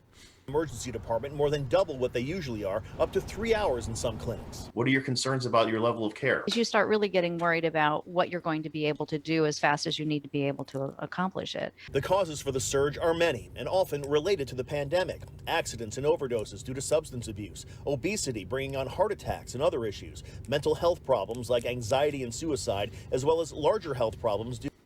This is the angels reporting back onto us, brethren, okay? Emergency rooms at capacity across Western Washington. All right, those are the angels, reported. Give them a spirit of fear, anxiety, overwhelm them. Due to delayed visits to the doctor, they're forcing ER doctors and nurses to turn waiting rooms into triage centers. The physicians have staggered some of the shifts and they've been going out into the waiting rooms in order to see, okay, are you really, really sick? Okay, we need to keep a really good eye on you. The situation is much the same all around Puget Sound. Providence Hospital in Everett is operating at capacity. Harborview as well, with even ambulances forced to wait up to 90 minutes at times. Harborview is home to the Medical Coordination Center, designed to help manage the stress put on the system by COVID. Medical Director Dr. Stephen Mitchell says the surge comes as workers are fleeing the healthcare industry. People are beginning to transition out of healthcare, and so staffing in our hospitals has become a challenge throughout the entire state and really throughout the entire country. You know what that means? Because what those people are doing, it's too much for them. Not only is too much, now you scumbags are coming with that stuff and forcing it upon them. There are people out there, they love doing this job. They love saving people. They love doing the nursing thing. But when you put so much stress upon them, you're not paying them well, you're mistreating them, and then now you're forcing this garbage upon them to be mandatory, leave. Back at Skagit Valley, there are grave concerns this summer surge will extend into the fall, perhaps even beyond. As the summer goes on and people continue to have fun and get together and do things and not mask, it will surge because, again, brethren, wait until the holiday season. For the holiday season, I'm telling my brothers and sisters, hey, keep your donkey home, man. Just chill home. You've been doing that for a while now. Keep it home. And not be vaccinated. It's the gift that keeps giving. You have no idea. All praises to the Most High. Zazah. New video and new information in the deadly shooting outside Pat Sticks. Action News reporter Bob Brooks is live at police headquarters tonight. Bob, what is the latest on this developing story? Well, Jim, this video is tough to watch, but like you said, the background. defense attorney for Paul Burkert says this is clear it is self-defense. However, we spoke with the family of David Padro tonight. They say it's still clear that this is murder. We see David Pedro Jr., the victim of the deadly shooting outside of Pat's last week, charge at now murder suspect Paul Burkert of Redding. The two then engage. Burkert throws punches. Then Padro appears to place him in a headlock, and then they go out of frame. Next, we hear the fatal shot fired by Burkert. Today we met with Burkert's defense attorney, Chuck Peruto. He took us through the disturbing video. If you're met with deadly force, you could use deadly force. We will argue in this particular case that my client was getting choked out. And Peruto says when Burkert was in the headlock, he believed his life was in danger. And when he finally broke free, he had enough air. This is murder. Okay, this guy attacked first. Okay, this dude attacked. We see David Pedro Jr., the victim of the deadly shooting outside of Pat's last week, charge at now murder suspect Paul Burkert of Redding. The two then engage. Burkert throws punches. Then Padro appears to place him in a headlock, and then they go out of frame. Next, we hear the fatal shot fired by Burkert. Today we met with Burkert's defense attorney, Chuck Peru. So give them a spirit of strife, division, okay? Give them a spirit to go at each other's throat. For any little reason, have them fight, you know, and shoot each other. All praises to the Most High. He took us through the disturbing video. If you're met with deadly force, you could use deadly force. We will argue in this particular case that my client was getting choked out. Peruto says when Burkert was in the headlock, he believed his life was in danger. And when he finally broke free, he had enough air to shoot the guy because he couldn't go through it again because he didn't know if the guy was going to choke him again. However, Peruto does admit Burkert had the gun illegally. He's going to pay the penalty for carrying an illegal firearm. But tonight, Padro's girlfriend, Amber McShane, who was there, paints a different picture. She says Padro and Burkert began arguing over a minor parking incident, which Peruto... Over a minor parking incident. Minor. Any little things, have them go at each other's throat, fight, and take each other out. Confirms as well. He was provoked by this man. There was an altercation over a car door. But she says the fight was about to end right after the two leave frame. It was just a fist fight. It wasn't anything serious. It happens all the time. Padro's father, David Sr., also says his son would never mean to seriously harm someone. My son probably would have just finished up right there and probably after a few minutes came over and shake his hand and say, you know, guy, I'm sorry. Tonight, we also got the opinion of local attorney Bill Brennan. In Pennsylvania, when we believe that our life or the life of another is in immediate grave danger, we have the right to use deadly force. He says the likely result based on that video would be either an acquittal, perhaps some type of manslaughter. I just don't see murder here. All praises to the Most High. Let's go. Essentially gasping for oxygen. But why the... Okay, watch this. Well, this is a sight few will ever see. Hundreds of sharks appearing in canals all across the Bay Area. It's not their normal behavior. Scientists say they're seeking refuge from red tide. Of course, that's false. That's false. Those sharks are in position. That's false. Hundreds of them. That's false. They you know, people are gonna be in this on this water, and they're going to devour them. That's false. This is in Florida, West Florida. Of course, they're essentially gasping for oxygen. But why the canals? Fox 13's Kimberly Cuizon shows us why. In the canals of Buttonwood Harbor. We don't have healthy water here in the bay right now. Janelle Branower noticed an unusual sight. As she grabbed her phone, she recorded these images and dialed the experts. All of these fins, and then all of a sudden you would see a great big shark come underneath all of the little ones. And it was like, holy cow. Hundreds of sharks, bonnethead, lemon, and nurse, crowded into the canal. This is an unnatural thing. The sharks are not there essentially through their own choice. Okay, so because, yeah, that's like, they are being positioned by the Most High. They're there because they're seeking refuge from red tide, which can kill them. In 1992, Dr. Bob Huter, OCEARCH chief scientist, documented sharks following a similar pattern near lower Tampa Bay, where 6 to 7 species came in and later dispersed. These are both. Dr. Huter says air stones that bubble water into the canal at Buttonwood could be helping oxygen levels. We're actually possibly, with our efforts, creating a safe haven for things like sharks to ride out red tide. Mote Marine Laboratory has sampled the water. Senior biologist Jack Morris recorded the water temperature at 90 degrees and depleting oxygen levels. If there's not enough oxygen in the water for them, they're going to actually overexert themselves trying to get fresh water over the gills so they can actually exchange their CO2 for oxygen. But with all those animals packed in such a small little confining space, oxygen's limiting. If red tide continues, Morris says the sharks seen here could run out of time. If it goes long enough, they're going to run out of food and they're going to run out of energy. And unfortunately, some of them, if not all of them, might die. On Lombo Key, Kimberly Cuizon. All praises to the Most High. We drive on every day. One of the world's most dangerous freeways runs right through Houston. Marcelino Benito has more on which parts of I-45 you need to be extra cautious driving on. We are all ears, Marcelino. The ley line, I-45, you know what to do. Give the Most High praises and let the people know what that means. Guys, all of I-45 is considered most dangerous, but it's the stretch that runs right through Houston that the data says is most deadly. I'll take 45 pretty much every day. Monday through Friday, basically. I take it about 3 or 4 times a week. It's a highway Houstonians count on for their daily commute. Take it to work, to the gym. A fast-paced You got this dude, take it to work, to the gym, and right behind him. All praises, man. Take it to work, to the gym, and then right behind this dude, there's this number right here. All praises. A fast-paced expressway that comes with too many headaches. Oh, we hate it. We hate 45 at 5 o'clock. And now drivers have another reason why. Say it's the deadliest? Wow. A new report by Budget Direct found I-45 is most dangerous in the U.S. It averages 56.5 fatal accidents for every 100 miles. So what they are saying, beloved, they are seeing this thing, it's only getting worse. Too many accidents. They don't know why yet, but they are seeing like so much accident, and we know this is the ley line, and then now they say, hey man, this thing is the deadliest. To make matters worse, Houston is home to the most lethal stretch with 73 deaths in 2019.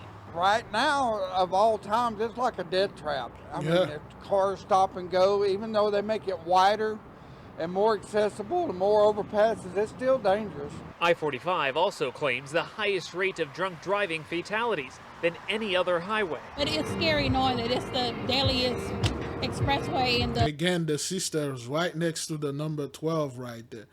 12 Mac the X, and then the gas is 12 right here. Probably the Mosai is marking those brethren. You know, probably the brother in the front. Probably is one of the person that the Mosai say, this is one of the 12, and the sister 12, they mark the sister 12 here and 12 there. All praises to the Mosai, beloved. Country?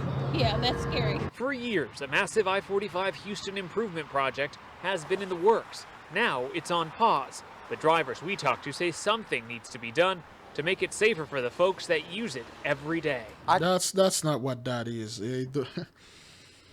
It's not, man. I wish I could tell you people, but it's not. I can see why it's the deadliest highway there is, because there's so much traffic. It's just too congested. It needs to be wider. Unfortunately for drivers right now, it's unclear how long this improvement project will be on hold, but we'll stay on top of it. Back to you. That's not what that is. All praises.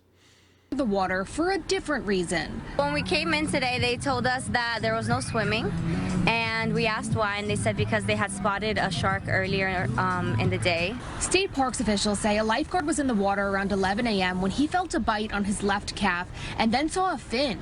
He was left with a gash about 1 inch long. Swimming was suspended, and state police surveyed the water with a drone, but no shark. Okay, so the Mosai is making every single thing that those people are doing, beloved brothers and sisters, in messing with the blessing. They can't go swimming. The bunch of sharks are coming. This guy getting bite. Something bite him. They don't know if it's a shark. They don't know what's going on. All praises to the Mosai, okay? Next video. Into it, and I think that's where we need to be. Sunday, police arrested. We just have kids who I think that are making bad decisions and bad choices. Arlington police say one of those decisions ended 2 lives and ruined others Friday when a teenager shot and killed 13 and 17-year-old brothers. Because I think that they just look at this as a game, and we can't look at it that way. No, this is the curse of Joab, okay? This is the curse of Joab, and then the 2/3 don't care. The 2/3 is all about that gang life, and they really don't want to do anything. And I told you, if there is anything, 2/3 is my family. Okay, most of them, if not all of them, are gone. They gone because of this thing. I told you my 14-year-old cousin, he was out there taking people out, and then Swagger jacked them. He Swagger jacked the one guy, and then they took him, they tied his hand behind his back, they made him lay down, and they put the shotgun in the back of his head, and then they gave him some popcorn. Him and his brother, okay? Both of them gone the same way, okay? All praises to the Most High. Collision involving a fire truck and a car in Brooklyn has sent 3 people to the hospital. See this? It happened just before 8 at the intersection of South 9th Street and Bedford Avenue in Williamsburg. The all praises to the Most High. Watch FDNY this. says all 3. Boom. They lucky they didn't die. Police have announced the name of a man arrested in the murder of a 13-year-old girl in Frankfurt. Officials took Luis Rodriguez into custody Friday. A judge denied his bail Saturday. He's accused in the killing of Alicia Carter, known as Libby, to her friends and loved ones. She was shot and killed in an apartment on Overington Street back in April. Okay. All praises. Number 9. Police are searching for 3 suspects accused of beating up a man who was walking his dog in Queens. Police have released surveillance pictures of the people wanted for questioning in connection with that attack. Those teens, they just met this guy and then they start beating him up for no reason. Officials say a 44-year-old man was walking his dog in Juniper Valley Park in Middle Village Friday night when he was kicked and punched by this trio. The victim, an off-duty firefighter, says the group was lighting fireworks in the street and screaming, and he had confronted them about the noise. If you have Never do this. If you see anybody doing fireworks, just mind your own business. Keep it moving. All praises. Come on. I got it. An 8-month-old baby and her mother have 2 police officers and people passing by to thank for their lives. A woman crossed the street in Yonkers, New York, carrying her baby, not knowing a suspected drunk driver would round the corner, hitting them both and dragging the pair into the storefront of a barber shop. 2 police officers, Paul Samoyedny and Rocco Fusco, were at a nearby bagel shop when they heard the commotion. Yeah, cops in a bagel shop. Zaza! We got a baby under the vehicle. Eyewitnesses and the officers knew they had to do something. We realized the car couldn't be moved, so we had to get the car off the baby. Amid broken glass, they lifted the over 2,600-pound Hyundai Elantra off of the mother and baby, enough that Officer Samoyedny could reach the baby in the Minnie Mouse dress, who was covered in motor oil. The effort he put into lifting up that car was unbelievable. I'm really proud of Rock. Yeah, so it just shows you how those people are catching hell left and right. They can't go anywhere. They can't do anything without catching some hell. They can't enjoy the blessing. Those things usually happen to us, but now it happened to them. All praises. 3 police say that a father shot and killed his own daughter. It happened this morning in the West Valley. It happened right around 10 o'clock at an apartment near the 215 and West Sahara. Officers say that a man called 911 saying that he shot his own daughter. The woman, who was in her late 20s, was taken to the hospital where she later passed. Investigators say the father is claiming self-defense. Police say the pair lived together. The father was taken into custody, but no word on any charges. All praises to the Most High. Us outside Sac Metro Fire tonight, where they're sending crews to the front lines. Heather? Yeah, and this hasn't been an easy one for crews like those here at Sac Metro Fire who've been battling this now for days. Now, you mentioned all of those evacuation orders. Oh, okay, we watched this before. Welcome back. I'm Dick Brennan. And I'm Christine Johnson. John Lewis was on his way to pick up his wife from work at a nursing home when he had to change a tire. A tragic ending to what had been a normal routine. CBS 2's Corey James spoke with the man's devastated daughter. You can barely hear her, but her emotion is captured in her words. Through the screen door, the daughter of 52-year-old Jean Lewis spoke to us about her father. Okay, this is the Christian family. Okay, they are Haitian. Jean-Louis. Okay, he was changing a tire on the expressway, and you know this is the worst thing you can ever do. And you know, some father switched the lane line. He's no more. So okay, so there was he is not here anymore. Man, she says, had a big personality and a bigger heart. Sadly, police say Lewis was hit and killed on the Long Island Expressway while trying to fix his flat tire during the middle of the night. The accident happened just after midnight Monday. According to officers, Lewis stopped his car on the left shoulder of the westbound LIE near the College Point Boulevard exit. That is where the NYPD says a driver behind the wheel of a Tesla hit him. As Cambria Heights... Most likely that guy wasn't even driving. The Tesla, probably that guy was in a back seat, or he was sleeping or doing something else. Woman heard about the accident on the news, but had no idea the man hit was her neighbor. It has to be heartbreaking to hear that somebody, changing a tire and got killed. It's really hard. Yeah. I'm so sorry about that. Lewis was rushed less than a mile away to New York Presbyterian Hospital where he died. It's heartbreaking. It's tragic. A tragedy prompting a warning from experts. Robert Sinclair Jr. with AAA says changing a tire roadside depends on the circumstance, but he adds many of the roadways here predate modern transportation engineering and do not have a shoulder wide enough to safely use. In that situation, the best advice is to keep driving if you can. Get to the nearest exit, get to where shoulder is. If you're broken down in the road, stay in the vehicle, particularly at night where other drivers cannot see you. And the ley line, all praises. Okay, so again, another ley line. At least 7 people were killed in a car crash during a sandstorm in Utah. Okay, all right, that was a sandstorm. They couldn't see. Boom, 7 of them gone. All praises to the Most High. 20 vehicle. All right. That vehicle. Again, anybody in the community. Again, beloved, listen. Don't do this. We keep telling our people, don't do this. Approximately Okay. 10 p.m. Police provide information after 6 shot at a candlelight vigil in Detroit. Tonight, we had about 100 people here for. Yeah, the 2-3. You can start over if you want. Yeah.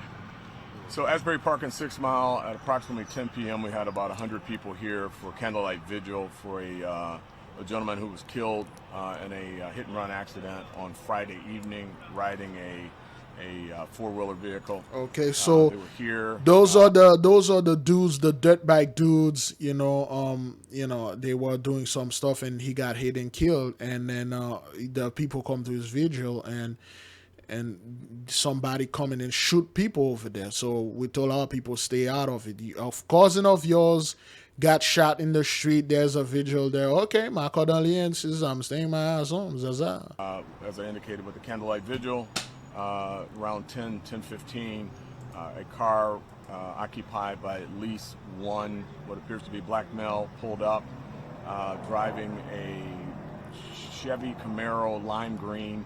And we're also very interested in identifying a vehicle, Black Tahoe, that was in the area as well. Shot into the crowd, striking 6 people.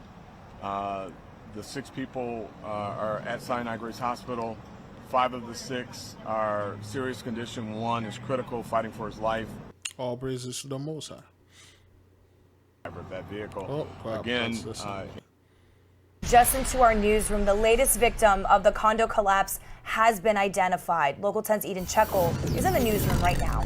Janice, 54-year-old Estelle Hedaya was the last victim to be identified almost a month after the 12-story building collapsed. She is among of at least 97 victims who were pulled from the rubble. Friends say that she lived in Unit 604. I actually remember the week of this collapse. A friend of hers had emailed us and said that she checked her WhatsApp account and that Estelle was last active. So Estelle, 54 years old, you know what to do. And she's the last victim. You know, when you look at all the victims that they find, none of them look like us. All praises to the Most High. Weekend shooting in the San Joaquin Valley leaves a sheriff's deputy and 4 other people dead. It happened yesterday in Wasco. This is a small community in the middle of farm fields near Bakersfield. Deputies were responding to a call of shots fired inside a home. Kern County sheriffs say the barricaded suspect opened fire when a SWAT team tried to approach the house. 2 deputies were hit, 1 died.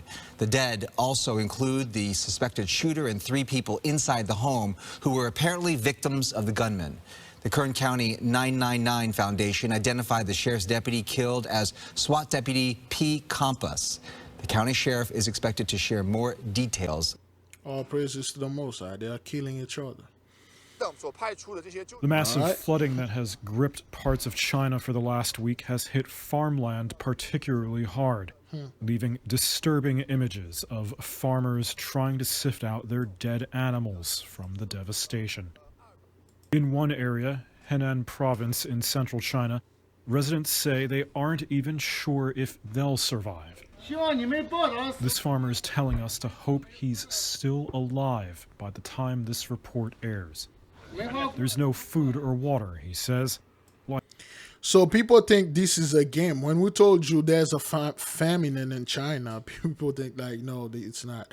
Okay, this is all the chicken. They're all drowned. The Most High kill all their pets, which is plague number 3. Destruction by pestilence among the cattle. Okay, the Most High sent a pestilence upon them and killed them. Okay, the water, the flood is also a pestilence. Okay? Life can't go on. How can life go on? We're bankrupt. The dead farm animals have bloated and now float in the water. Okay, so the dead animals, they are float. Hey, don't get it. People, don't be. They're going to eat those things, man. This is a pig here, a bunch of pigs. You know, they're gonna eat all those pigs. Complicating matters is that last summer, China was hit badly by African swine fever, which isn't harmful to humans, but usually kills pigs. Okay, now that the flooding's washed out the manure on the farms, there's worry that another outbreak could be coming. And that could prove an even worse loss for some farmers than the immediate impact of the floods. A farmer named Mr. Cheng told us he's already lost almost his entire pig farm, his entire livelihood. He'll have to become a migrant laborer to survive. We have no other skills, he says. We can only find migrant work to make a living. We have no choice because we have elderly people and children to take care of. The Most High sweeping them off the land.